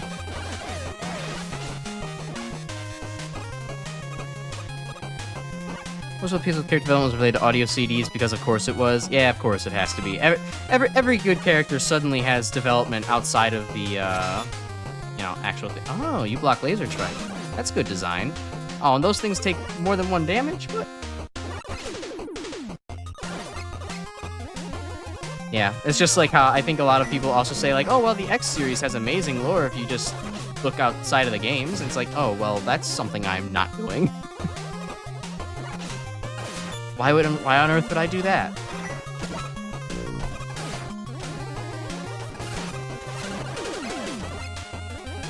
Alright, don't die to this stupid bastard footholder replacement again. There we go, okay. Playing it smart. Huh. That carrot still isn't doing anything. I have a bad feeling about that carrot. It's gonna give me lots of vitamin C. Alright, and I don't get hit through that somehow. Sure. And yet that gets me. Yeah, this is the crash experience. Get hit by the easy thing. I think El Piso would live in El Paso. That's a little bit El Passe, honestly. I think he wouldn't do that. Good joke, though.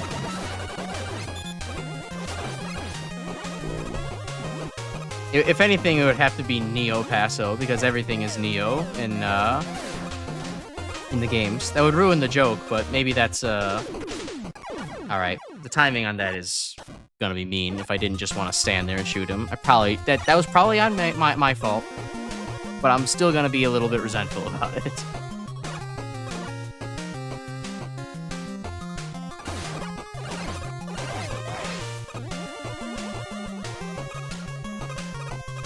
It's like sticking a fork in a carrot. Well, I mean, a cooked carrot wouldn't have that big of an issue, but yeah, I guess an undercooked one like this. Son of a... Okay, I am getting to the point, though, with this stage, as you can obviously tell, where I am no longer trying. I no longer really want to engage that much, and I just kind of want to blast through, but this stage kind of has anti-blast through kind of measures. A lot of different little invincible things or waiting things that you have to actually work around that like prevent you from just speed running the level to catch up to back to where you were. That's a personal pet peeve of mine in level design, and I'm not a big fan of that. But I mean, I would still say this is probably the most quintessential like fan game good level essence that I've experienced so far in a contest. This is exactly what I would expect out of a Mega Man fan game in 2024.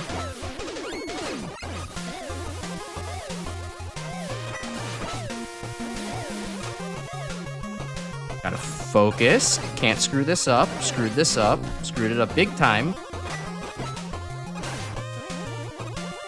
I'll jump into those spikes, and we're maybe home free, maybe not. Oh yeah, wait a minute. I think interesting. Those things, they only spawn when you're coming on the top side? Huh. How'd you get that to work? I could use that. Gimme, gimme, gimme. Using the mangas. Okay, hold on. What 02 talk did I miss? Yeah, leave friends want me to play Smash with them. Wish you luck. Thanks for stopping by, Cool S. Enjoy Smash. Yeah, Smashy Bros. I like the party crashers a lot too, if that's what you're referencing. Exterior story is an amazing thing. The world build is interesting. The actual writing isn't my favorite. Yeah, I mean, no. I mean, without any of the external media, I feel like the X series story is probably the weakest, just because it tries to be serious, but also just has goofy. Look at Sigma; he returns every single time somehow. It's about as lazy writing as the Return of Skywalker, where somehow the Emperor, somehow Palpatine survived. It's like, okay, shut up. Sigma should be dead like 7 times over by now. Carrot was the token. There's no tokens in this level, so... There's no tokens on the level, so don't worry about it.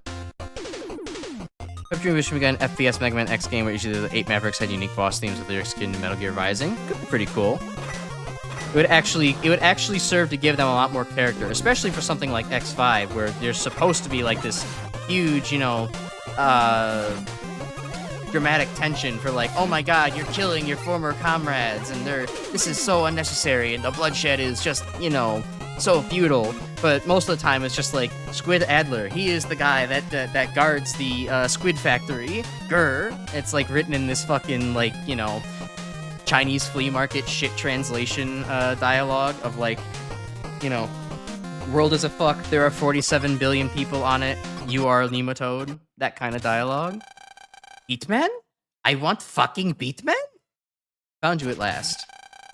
Simon Go Crash. West. Oh shit, he's speaking in Polish. Can we get the Polish maniac back in here? We need him. Some rough lights can't be rebuilt after they're destroyed. Yeah, no, it's dumb. I'm not even going to attempt to read the Polish language. That's, I can attempt to read French. I have no idea what the hell Polish is. Good thing I got here sooner than you could start wreaking havoc, but that doesn't mean you're getting off scot-free. What havoc? This is a garden. Prepare to fight. I feel like I'm...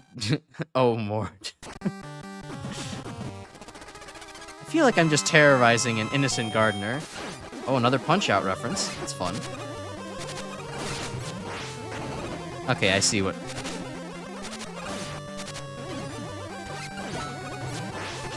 Okay, you have... Oh, Beatman has very good stage control. Holy hell.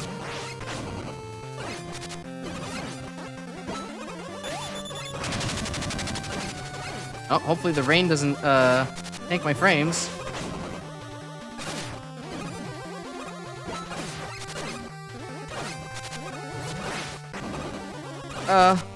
Help? I don't know how I didn't get hit there.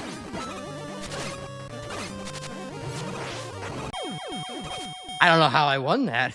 I was totally expecting to be screwed there. Okay, sweet, I'll take it.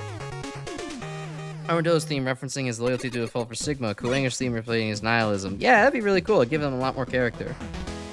Put a lot of thought into this. Hey, don't worry. I've also thought about, you know, alternate timelines, or at the very least, you know, interesting ideas for what Mega Man Base and Proto Man could be doing in the time between the Classic Series and the X Series, so...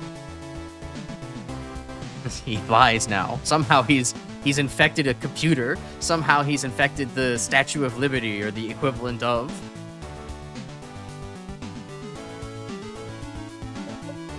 If I Save the World felt more annoying than intense for me. Yeah, it sure as hell did. Mostly because it's all RNG, so...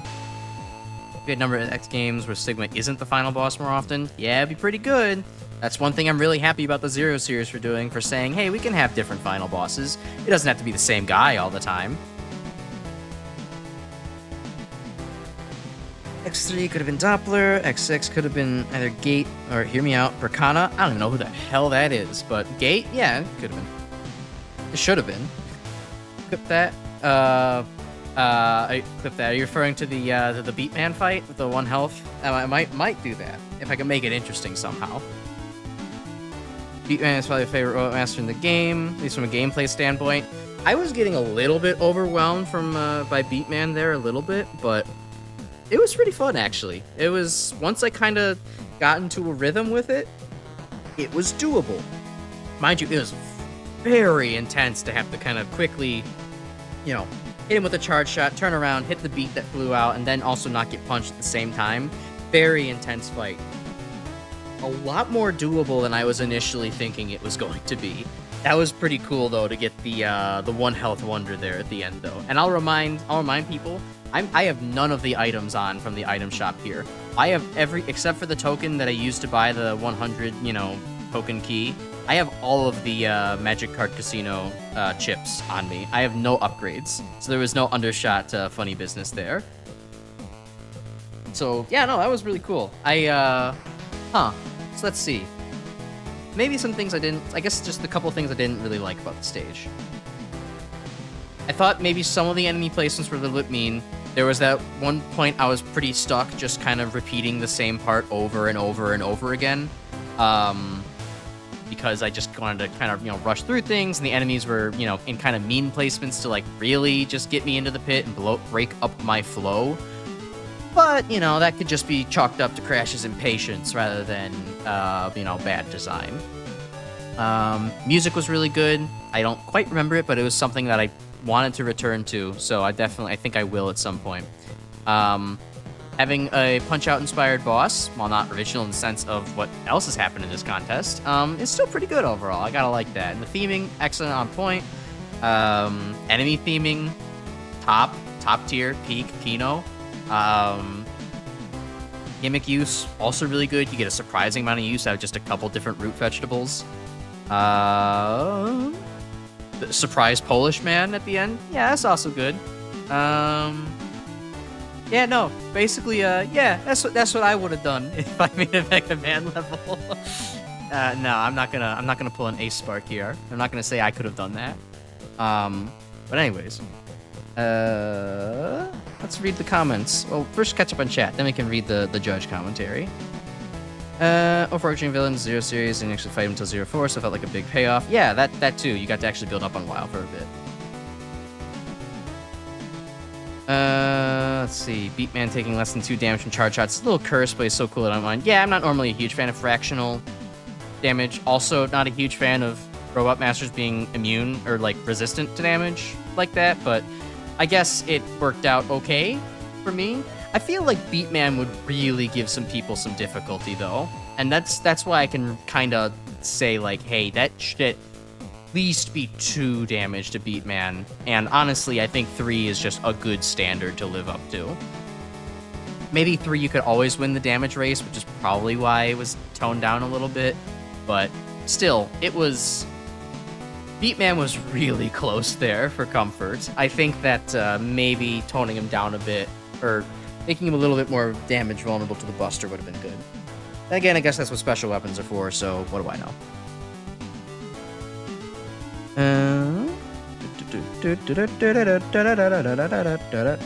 Not actually singing the song, totally off key.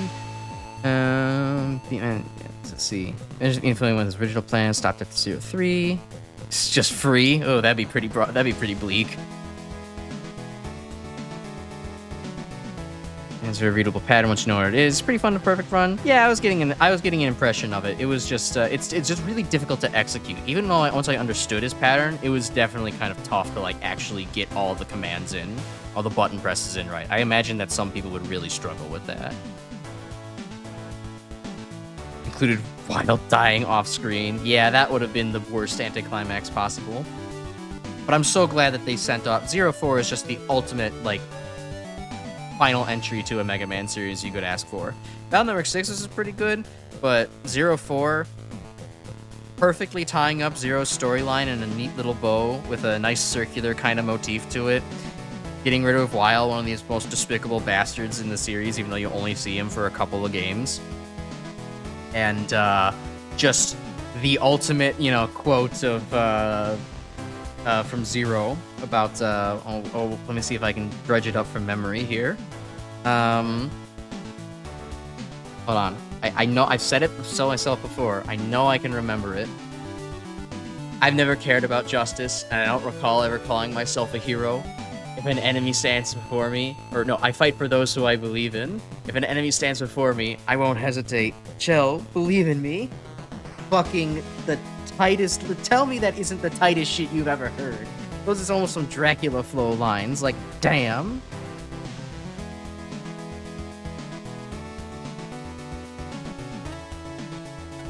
Okay, so Mick, what do you have to say? Also, I will notice, Flashman gives this a 77. Oh, I'm curious about that. These are some graphics, yo. Seriously, Beatman stage is beautiful. Get some extra props with things like a weather as a progress indicator. I'm going to drink some water and read this silently.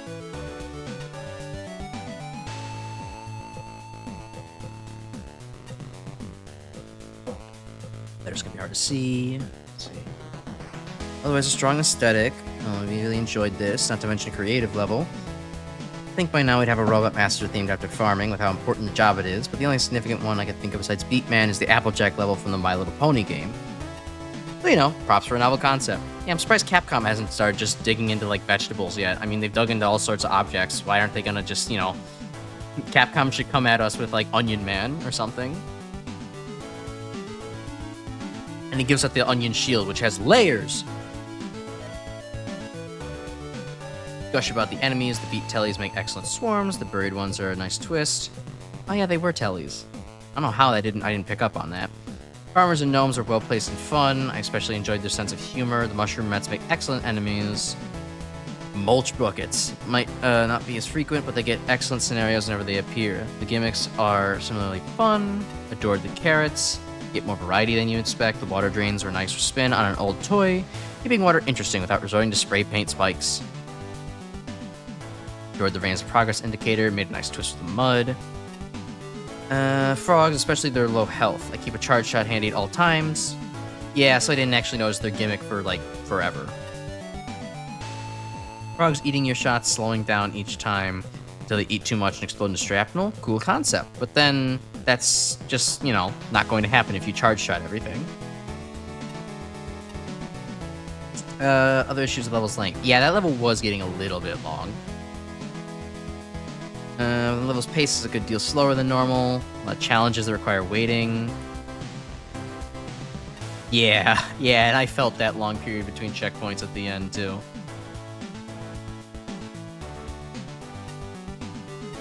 Still, it's a lovely level. It's well supported by the bosses. The stork was an entertaining foe. Visual issues aside, I like the attempt to do a little more with frogs. Beatman himself was the highlight of the level. His concept is a hilarious pun. I adored him in the boxing theming in his room. Yep. I also found this fight really entertaining. His concept is unique, the battle's fun to learn, has a solid difficulty curve. Appreciated that he held off the veggie wave until after you've had a chance to learn him a little. Yeah, it's nice. The pumpkin bomb was a great way to twist the fight without breaking it. Very Mega Man 11. All in all, I have no complaints with him. He's an awesome boss and a great capper to a fine level. A great capper to this caper. Wile's the biggest committer of war crimes. He sure is. I don't think anybody really comes close, especially considering the zero apocalypse theory is false. If the zero apocalypse theory was true, then you could have a contender. But no, Wile is absolutely the most evil bastard in the entire series. But the way you get the EX skills in 04 better. I wish they kind of kept the elemental chips and secondary weapons instead of the Z-Knuckle. Yeah, I like the way you get EX skills in 04, just because it's not, you don't have to deal with the stupid ranking system and to actually enjoy the game to its fullest. I actually really like the Z-Knuckle. I'm a big fan of stupid gimmicks like that, where all the enemies have something to interact with. Like, I really enjoy the Ghost power-up from Kirby Squeak Squad, where you could just get to play as a Waddle Dee. Like, who's not gonna like playing as a Waddle Dee? So I like the Z-Knuckle. Plus, also, I actually enjoy the Zero games more on hard mode, where I don't have the combo options, because I'm not bothering to learn a combo in those games. To me, that's just not how I want to play. But in the hard mode, well, my options for combos are so limited that I can actually pick up on the simple ones of, like, medium charge shot into Z-Knuckle. That works. Or, like spinning slash into Z-Knuckle also works, and just shit like that. Like, that's something I can get behind. So I actually really like the Z-Knuckle. EX skills in the right weather. Yeah, I like them. And the 8 bosses, too. It's definitely a return to form. I agree with that. Let's see. Z-Knuckle, yeah. The ability to yoink. No rank bullshit. True. Hate ranking systems. Ranking systems just judge you for how you play a game. I don't think that they're ever a good thing. I mean, I guess they're a good thing for rhythm games, but, like, man, that's just pure ranking system. You want to go back to school, play a fucking... you want to go back to school with teachers that hate your guts? Like, yeah, just go ahead and play a rhythm game. Like, I was an academic kid. I like being validated by my A's and B's, but, like, nah, I don't need that from a video game, thank you. Like a bachelor's degree already, stop giving me... Exactly. Z1 rank was meaningless, and that's why I like it. Same thing with 04. Completely meaningless ranking. Very good. Widespread headcanon is actually hilarious, like the flat earth theory of Mega Man. Well, it also kind of helps that the, the most lore people probably get about the in-between times is watching that one, animation on the PS3 Legacy Collection for X. I'm probably completely off, but whatever the one is with, with the little animation about, like, Sigma confronting Zero, and Zero's crazy. Like, that's probably all people really know. And then they maybe they might also know, like, the Power Fighters thing, where it's like at the very end, Wily is scheming and he's making Zero as the ultimate robot. Like, when you want to just draw a straight line between those two things, it makes sense that, like, oh yeah, Zero comes back and kills Zero is released. Wily does not have control over him, kills everybody. That's why we don't get any mention of anyone ever again. If you read the other lore and actually keep up with things, then it stops making sense. But, like, I don't know. For someone like me who doesn't really give a shit about the X lore, then that's why I bought into it for so long.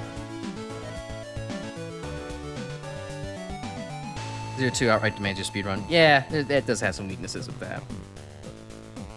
If you really hate the ranking system that much, yeah, I mean, it's definitely doable. Like, I can get S rank now that I've tried, but it's still not exactly what I think of as fun necessarily. That's what I think of as fun when the entire Zero series is plagued by that fucking GBA screen size. If I could just see the enemies coming from a little bit further away, I wouldn't mind the needing A rank to get the EX skills so much. But because half of them sneak up on you, and it's basically the equivalent of playing a Sonic game at maximum speed, yeah, it sucks, because everything's just gonna jump out at you and hit you. Terrible. I hate that. Bad design. Don't do that if you're ever designing a game. People who think Unlimited is canon. Well, that would be weird considering it's a fan game, but I guess some people would, yeah. Alright, Shinryu. I'm not sure if I can even put into words how happy the level made you, and not only is it incredibly creative with its theming, one of the most well-made Robot Master stages in a long time. Few minor faults. One being that it's very easy to miss out on the frog's secondary ability. Yeah, definitely. It also never really affects things either. It's not like it's ever a point besides the Stork mid-boss. There's never really a point where I'm actively just shooting the frog with uncharged shots. So it doesn't ever make use of that mechanic. It's a bit of a shame since it's a pretty charming enemy. Another fault comes from the room with the 2 white radish platforms and E-Tank in the upper right.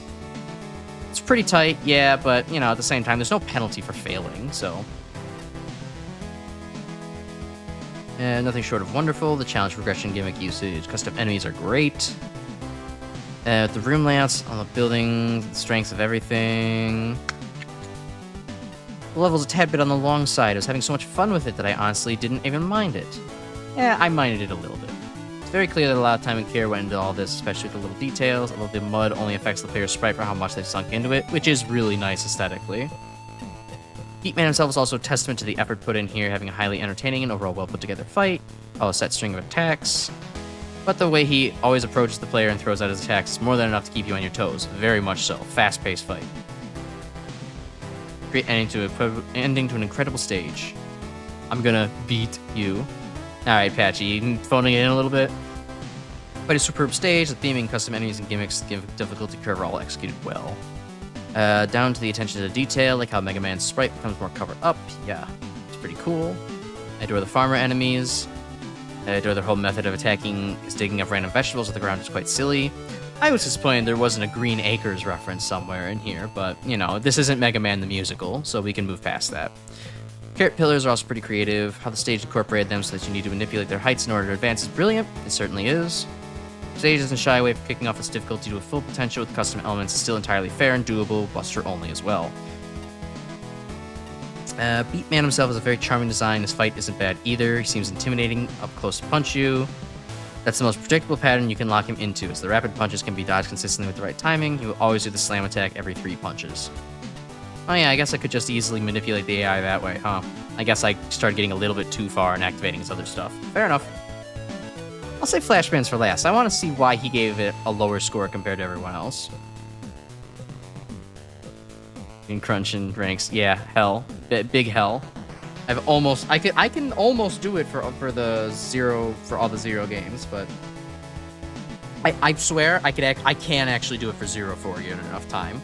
I started doing like A and S ranks for some reason, compelled to do so, like towards the end of like my hard mode like B rank average run, and I did pull off like a 98 pointer against Weil and the final stage. It took me several days, mind you, but I did do it, and it was satisfying as hell.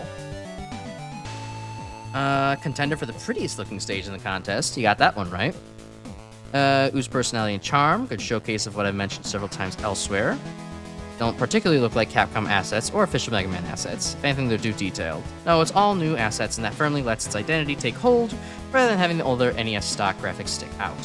Something that has happened quite frequently with stages using new assets. They don't look like Capcom's, and this one looks good. Drinking water.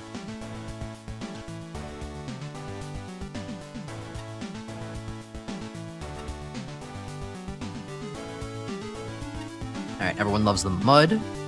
Assets are well designed. Some things were too creative. Oh, do tell, Ace Spark. Give me your hot take. Some things are not obvious to show how they behave at a glance. Thankfully, this is never an issue. The stage introduces its assets well. It's quickly understood. Much as I love it, there are some faults. The stage might be very pretty, but the dingy nature of the tile set can sometimes hinder navigation. Ladders in particular blend in. And the problem is further exacerbated when it's dark and raining. I just can't bring myself to lower the aesthetic score, so this is a design issue instead. Alright, sure, whatever. Rooms also tend to get rather crowded when the enemies are this complex, does arbitrarily raise the difficulty. Yeah, it did start to happen on the last couple screens. I did notice that. One type of difficulty. Do feel like my fault rather than the stages. Well, yeah, my impatience, I guess. as your health bar gets chipped away. Thankfully, checkpoints are reasonable. Not too much. Well, I don't know. The last area does kind of instant death. Have enemies and pits in just the right places to make you pull your hair out or pull a beat out of the ground, maybe. Oh, that last jump in the stage towards the boss door was a smidge painful and failed. Yeah, it was. Let's talk Beatman. Ooze's personality, fun attacks, having fun figuring out the pattern, and attempting to get him down to his no damage run. The AI is, well, he falls very much into super easy to manipulate, and that takes what was a challenging boss into pretty much a non-issue. Oh well, can't win them all. One of my favorite stages in the contest, fantastic job. Sweet. So, what did Flashman have to say? If charm and character were the only driving factors, in my opinion, of a level, Beatman would be contender for first place. Great aesthetics, great creativity, slew of garden enemies and gimmicks, innovative boss, muddy ground, inflatable frogs and wiggly Toadman statues were amazing. Let's see, gameplay aspects. On a first playthrough, I had some trouble figuring out the intended solutions to several problems. More frequent checkpoints. I think this was largely a function of the level exploring the possibilities of these assets without focusing enough on shaping them into cohesive arcs. Little oddities such as inconsistently invincible decorative carrots didn't help. I do appreciate the intentionality of the individual challenges, even if there are parts I personally don't enjoy. Sections such as the final water puzzle, the rainy screen immediately before it, and the indoor screen with the wide jump in the middle come across as over-designed. They expect too much of the player, particularly a Buster purist. Wait, which sections? Final water puzzle, yeah, a little bit. It was pretty difficult for just Buster only. And the rainy screen with tons of vegetables being plucked in your face, yeah, it's a bit much. Rather have over-designed than under-designed. It's not like all the challenges are unpleasant. Jumping between robotic root vegetables in order to grab a ladder or get around a spike is clever. Running across a row of enemies who proceed to storm you is fun. Whoops. And the fight with Beatman is satisfying, complex, and surprisingly fair once you understand the pattern. Huh. I mean, obviously it wasn't going to be scathing, but still. Interesting how much just these two little pet peeves hurt his design and fun score. Oh well. Well, we get to move on. Well, hold on. We have to talk to Grimsparks. Grimsparks? Let's not make that combination. Grimspecs is most well-designed mini-boss. The Iron Ball. Nope, nuh-uh. I'm all peopled out. Bye. Shit, these people needed him. He's off to go torture people in fun bags. Nice to get a visitor. I come down and enjoy the tournament, but I'm working as a loudspeaker. Ahem. Would the owner of a red convertible dog please move your pet vehicle? You are in a no barking zone. There's no stopping in a red barking zone. Made for handhelds, file the Series X games. They could use widescreen support. Yeah, they really could. That is the main thing holding Zero. Zero mainly, and ZX slightly back. ZX tones it down a little bit, but there still is some screen crunch to ZX, I'll give you that. If you haven't found the Tempura Man plush before starting the wild stages, Baba should also work provided the plush is using the follow behind you behavior. You have it equipped before landing the final hit on the final boss. Not even Ball wants to be in the game. Such a Flashman pun. True. I read it as a pun of the movie Airplane, but it is also, yeah. Alright, well, I can use the Baba one then. I've tried to get Tempura Man. I've been at Solitaire in my off time a lot, but yeah, Tempura Man is not wanting to show up, but I can use Baba. That would be good. This robot appears to be applauding the winner, or trying to kill you, or possibly both. I don't like to just stand here and see. Ah, yes. I think that's applauding. My back is very nicely scratched. Oh my god, who the hell are you, sir? Apollo, this is the one known as Crash. Your reputation precedes you. I hear you are a champion's champion. I'm here platonically, buddy. Please enjoy a respite from battling your fellow competitors and proceed to the final teleporter. The highest rated simulation awaits. Wow, nice trophy. Did you get it from the trophy store? Let's see, Pro Generator feel inspired to create a simulation of my own. What should I name it? Maybe something like The Room as Nowhere. True. Aren't these simulations great? Congratulations to everyone, I say, although it's no longer my job to congratulate anyone.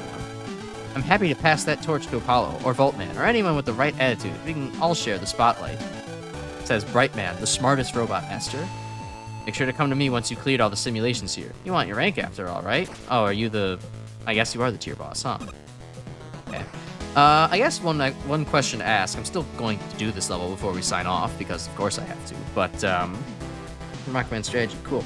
Am I basically going to immediately be thrown into the the tier W after this?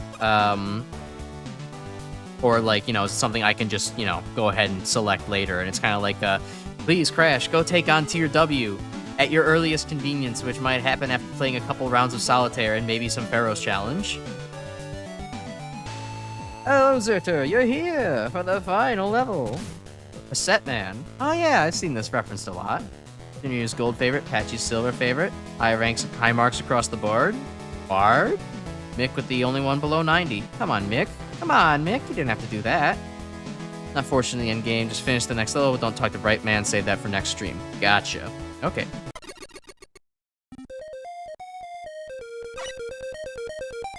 Ooh. Funky. Nice.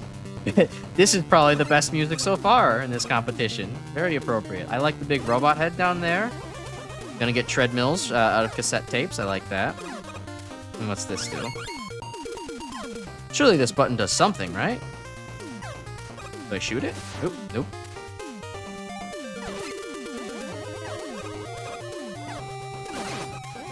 Alright, nothing. Sorry, nothing. Okay. I guess we'll get to it eventually. Okay, we can pause things here. Huh. And then it'll still stay paused on these screens. Alright, cool. I can get behind that. Although that first button feels a little bit unnecessary. What do these things remind... Wait, are these... These things look so familiar. Are these from the Challenger from the Future game? Or am I, like, hallucinating that and just thinking that, like, oh, they look similar to the Bowser's Inside Story dog. And, is the Bowser's Inside Story dog. Oh, and the music stops, too, with the... Oh, my God. Music is affected, too, by the buttons. That's great. That's really great.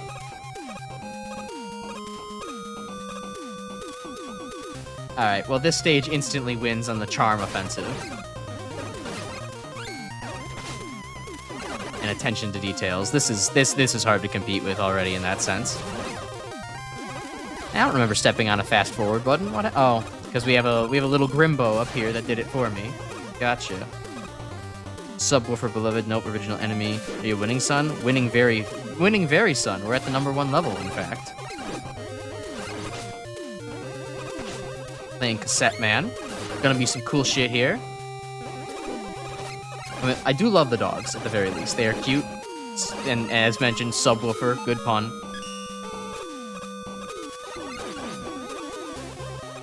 Okay, so... what to do here?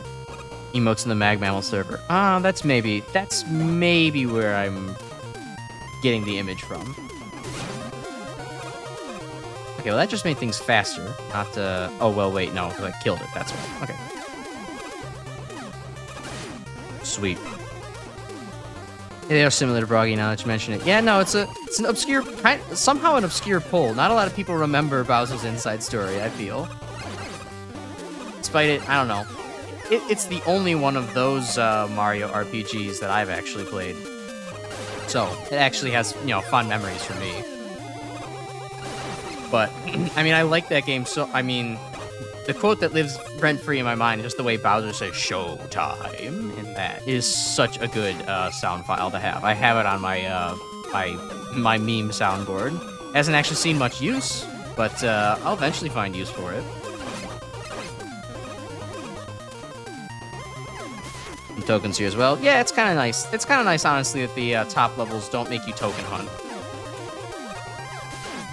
Although on the other hand, that does kind of show that maybe having tokens in your stage is kind of detrimental to your design. Who knew that putting side rooms that maybe add extra challenges that aren't on the main path generally tend to mean that something's a little bit off about their difficulty and balancing.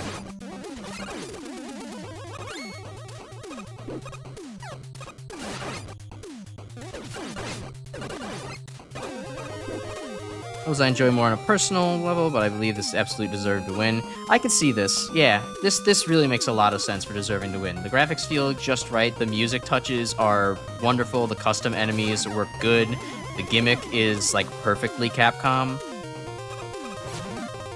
Oh yeah, sweet. Playing double speed. I'm not gonna stop you. I think, yeah, I probably maybe still enjoy Shoe Man a little bit more, but I can also understand, like, that gimmick is maybe a little bit too pervasive to honestly be, number one. But I'm also having a lot of fun with this stage. The enemies are almost all very well designed and, contribute something to the actual, you know, geometry and challenge of the stage. I would say maybe the subwoofers are maybe too easy of spots for the most part. I can kind of just ignore them half the time, but I guess it's more about rewarding a patient player than, you know, punishing an unobservant player. Oh, and now we have a small child. Messing with the 8-track player, or I guess the cassette player. That's a nice use of that gimmick. Slide.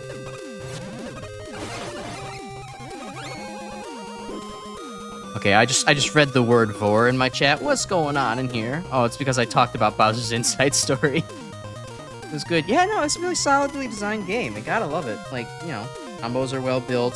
The everything with Bowser has a lot of character. It's really good.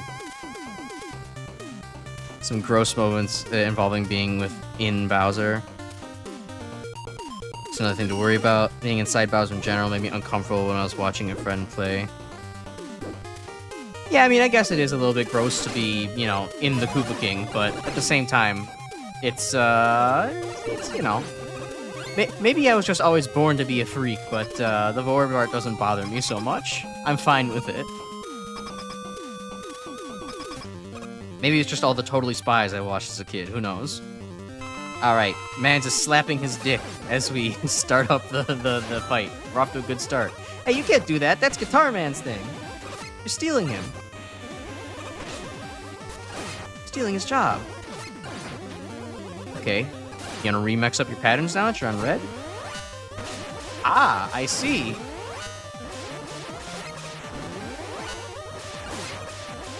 And he sits on me. Great. I should have expected that.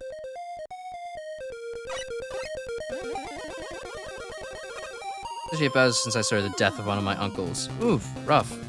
That's a rough association to have. That'll kind of ruin a game for somebody. He's pulling his tape out! One of your prime childhood fears. That's okay, I mean, we all have them.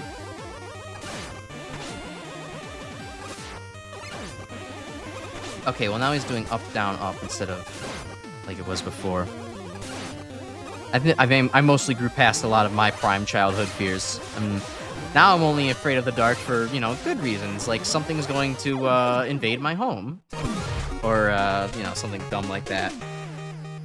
Or, you know, heights, just like, well, yeah, it's high up. Gatekeeper, oh man, a duplicate. Aw, dang it. Phone call, my chicken's ready. Oh, I do believe someone here has just cleared all the simulations in this tier. Whoever you are, I want to talk to you. Talk to me right away. Except we'll not do that for right now. About wannabe DJ Prowley. Well, that was the #1 Mega Man level. I guess it was the absolute goodest, and no one can question that. Planes flying over. Yeah, I guess that is what 9/11 would do to an East Coaster. As a Chicago, and I'm like, lol, 9/11 memes. Anyways, so let's see. Cassette Man. I heaped a lot of praise on it already. So to summarize, very good use of gimmicks, a nice enemy selection that mostly worked pretty well with the, you know, what was going on there. I would say maybe the fact is, like, this stage still kind of is a conveyor belt and moving platform is my gimmick kind of level. It does it well, better than most. But I would say, I don't know, maybe I wanted a little bit more out of the gimmicks. Maybe I wanted something a little bit extra out of it. I just didn't quite get. Still, I had fun with it. Cassette Man felt really easy. Like, I'm kind of disappointed, going straight from Beat Man, who, at least if you don't recognize the way to manipulate him, Cassette Man, who is just vulnerable most of the time and not really that threatening. It kind of feels like a letdown of a final fight. Not terrible, but a little bit of a letdown. But the music changing to accommodate whatever button has been most recently pushed, that is such a great aesthetic touch. I love that so much. And the general, mixture of music and cassettes, like, an obvious choice, but still a very good one. Anything else about the stage? I feel like there maybe could have been one additional enemy that could have posed like some other kind of threat. Maybe something floaty, something like a Diarn, like from Jewel Man stage, similar to that. Or maybe like a stage hazard that was not just cassettes, treadmills, but like, I don't know, cassette attacks or like cassette tapes that you could get tangled up in or something like that. I mean, have you ever handled a cassette tape?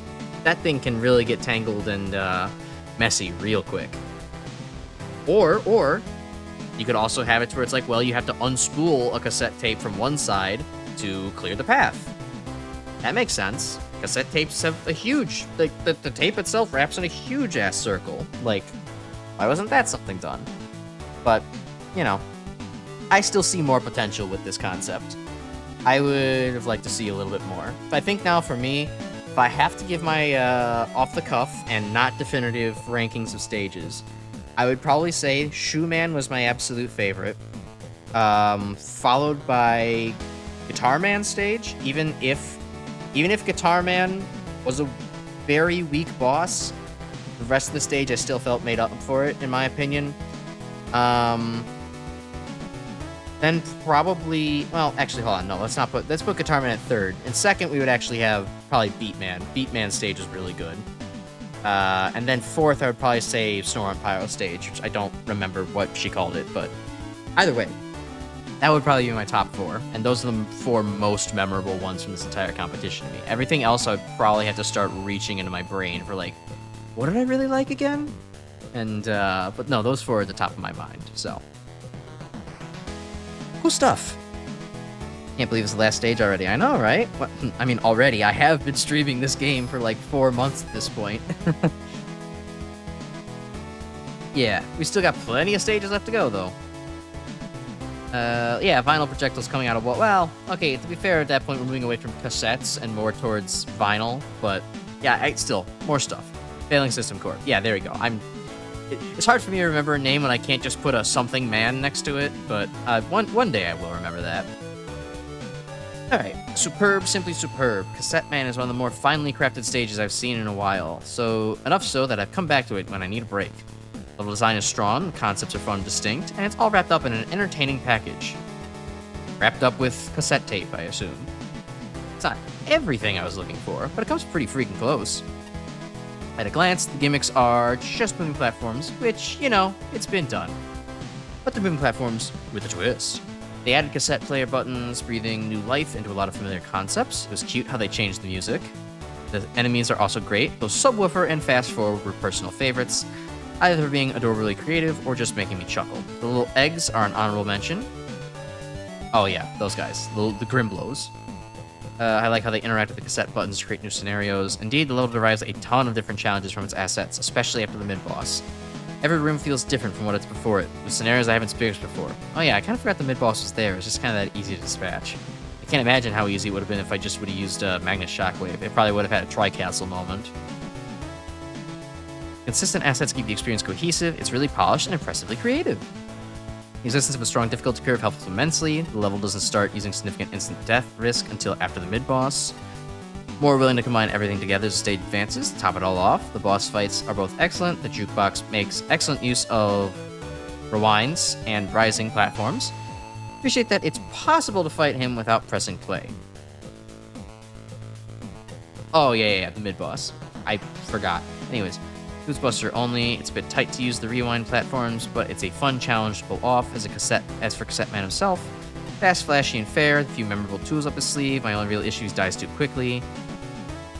Yeah, it's too easy. I have one other personal issue with the level. Visual aesthetic was a little dull. Really? I don't quite agree with that, but sure. I'm pretty heckin' bored watching back my own recordings of the place. It's a bit of a demerit. I don't quite have that opinion, but sure, Mick, you can have that one. These can also get a little grating, to the point I've had to turn on my sound at least once. All that being said, though, if my only issues are lack of vibrancy and things being a bit easy, the design, genuinely fun. Masterful piece of work. Remember, Fun Bags doesn't have man in it. Well, that's because I live every day with the embarrassment of not remembering that it was your stage and you have to remind me like 3 times, so. Easy to record scratch, you mean? I'm glad my memory's so poor I don't even remember where I made that almost pun. For the longest time, I honestly couldn't decide how to write my opening statement for this one. Careful consideration, I think the best way to convey my feelings on the stage would be in the most straightforward way possible. I love this. Virtually everything about the stage is wonderful. Everything is awesome. The presentation here is absolutely on point, both in the visual department and especially sound. Having the music change depending on what the speed thing is really good. The speed limit gimmick, even though it's more or less just a stop left right switch for conveyor belts and platforms, it's applied in a really well done and very stylish way. All the enemy placements complement the room layouts and take into account the conveyor belts platforms, along with what speed they're going. You can easily tell there's a lot of thought put into this. Also, no one's brought it up yet, but I really do like how the background always has a screen telling you what speed or direction the platform is moving in. It helps remind the player of what the button was last pushed, so you don't have to put it into memory. You can just play the game and be like, hey, what was it again? Oh yeah, the background's telling me. There's a clear difficulty curve. The level itself remained mostly on the easy side. Somewhat culminated with Cassette Man himself. It's a great looking boss, though again, it's quite easy and doesn't seem to dish out much damage. There's a rather long telegraph to it. Yeah, it's very easy to dodge. I can't say it negatively impacted your time.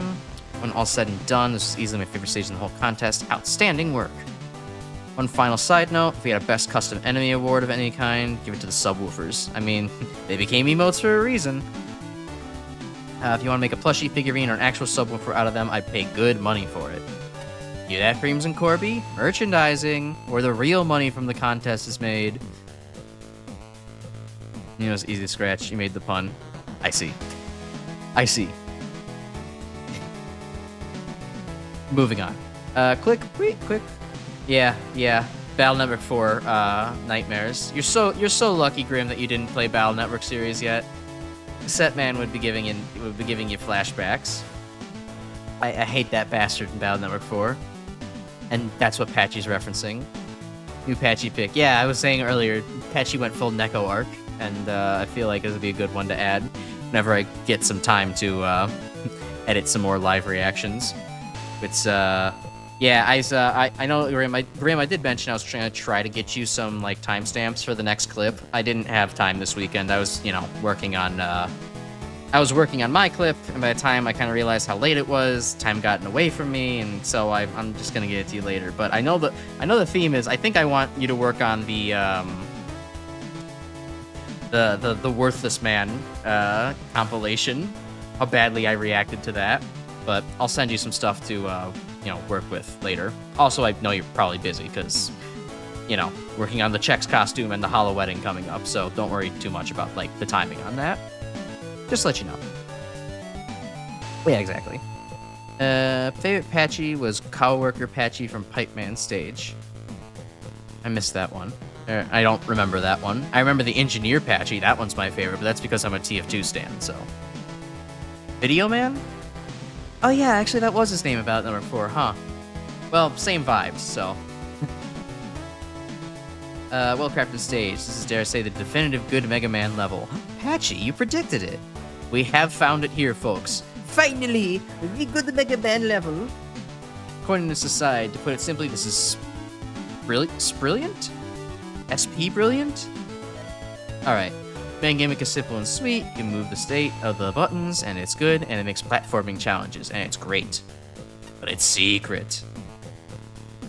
The fact the stage went the extra mile of changing the music, according to playback state, is really cool.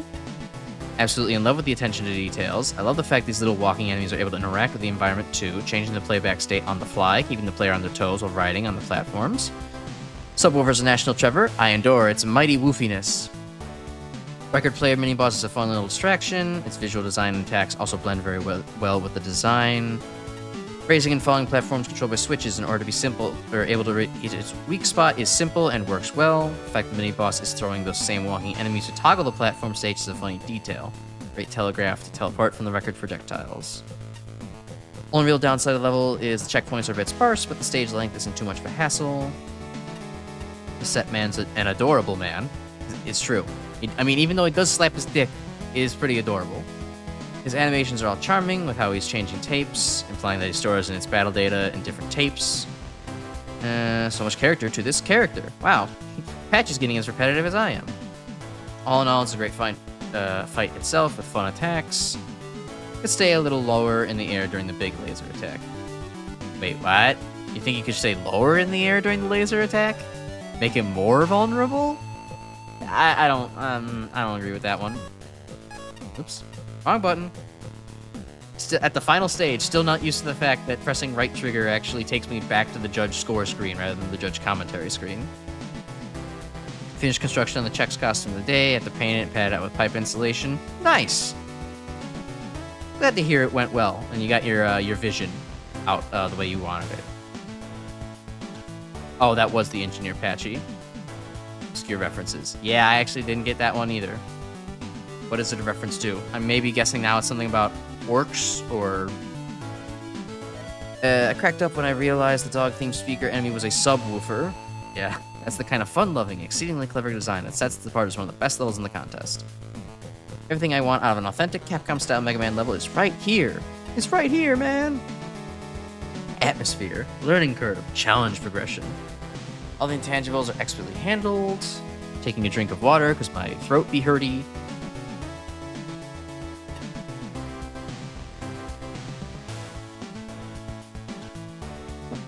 To make mistakes is a good one. Oh god. I'm kind of starting to realize I am glad that I only stream for like 2 hours at a time right now, because I don't do the vocal warm-ups that every streamer says, every like somewhat developed streamer says to do. I have not been doing those, and so it does take a toll on my voice after a while. Maybe I should start being smart and doing a vocal warm-up. Then again, I would need like an extra 15 minutes to do that, and I'm like rushing to every stream, so like we'll wait until I James Hetfield myself and it becomes a fucking problem and I need to change how I speak. My favorite parts are such the one with the puzzle slant, pausing the platform's right height before proceeding. Yeah, it's pretty good. Little gimmick integration with the boss fight, but that's more personal preference than design critique. Honestly, I think, yeah, Cassette Man really could have used like, some gimmick integration with like a treadmill, because he was too easy otherwise. One and only real complaint is a strain of having a few too many screens between the last two checkpoints, exacerbated by one or two sections where backtracking is involved, thus making the section feel even longer. Setting aside a couple nitpicky technical aspects of the boss fight, the polish and attention to detail are incredible. Incredible! I'm thrilled that the level resisted every attempt I made to break it. I'm amused by the occasional enemy amidst the mid-boss's record collection. I love how the main gimmick affects the music, and that both the conveyors and the background graphics make it thoroughly clear that what button has been pressed. Every one of Cassette Man's attack is thematically fitting, just the right difficulty, and animated with panache. Go on, but suffice to say, the level makes a good premise and makes the absolute most of it, keeping equal focus on great design and great aesthetics. Well done. Half-Life Full Life Consequences. Okay, I think I definitely have watched that before. It's just been a long time. I definitely don't remember it. John Freeman, see the HL2, blah, blah. Oh, God, not a Gods? Hey, Spark, you're losing your Britishisms. Gods, what a good stage and very polished. Straight out of a newer Capcom title, maybe better than that. Care and attention to detail here. Let's see, the music. Yeah, it really is the best part of the stage. Let's see. This would seem to just be a novel detail. It's more important than that. Relevant gameplay implications. Well, I'm not sure the music has the gameplay implications. But, you know. On occasion, it can be hard to notice what direction things are supposed to be traveling in. There's screens in the background. Whatever. It wouldn't be Crash if I didn't have something to complain about on the final Ace Spark notes. This is even more relevant when enemies can also flick switches, sometimes even off screen. Most stages would just play the stock sound effect of a hit switch, likely leading to some confusion. Nope, none here. This is going to be example I point to in the future to show no, aesthetics matter a ton in game design. They can even be a teaching element. Not to sell the rest of the stage short, of course, the enemies are adorable. Oh my god, the subwoofer. I love him. Okay, he can be a tad annoying to deal with sometimes, but I love him anyway. It's a good boy. Ahem. As a fellow make enemies out of really bad puns dog, I approve wholeheartedly of this dumb joke.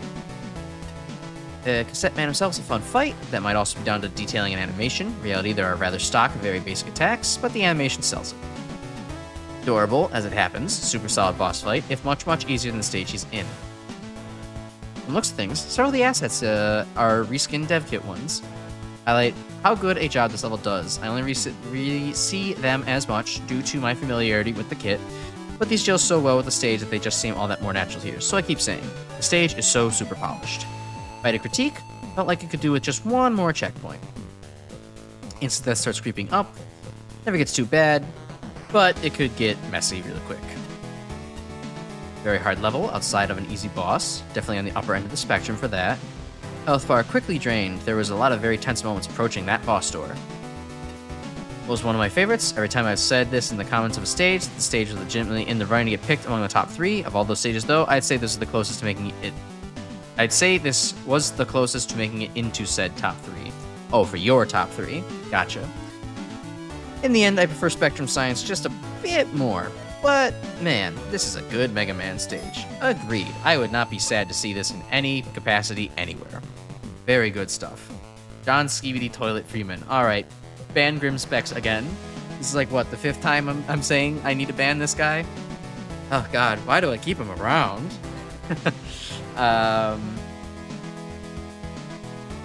Yeah, you shouldn't have typed that out. Especially that second thing. But yeah, wow. We're here. I can't believe it. We finally chewed through all the submitted Mega Man levels. There's definitely nothing left after this. Definitely no more things to do after this level, which is crazy. Why do I have a stream scheduled for tomorrow if I'm gonna do that? It's wild. Well, anyways, if you'd like to see that stream scheduled for tomorrow, which I'm sure won't be eventful, it won't have any Mega Man levels in it. Be sure to tune in 7:30 p.m. I'd be happy to see everybody here again. I'm having a ton of fun, you know, with talking around with everybody. Yeah, we'll play some more next time. So, have a good night, everyone, and I hope to see you later. Signing off. There is no Easter Bunny, there is no Tooth Fairy, and there is no Tier W. Alright.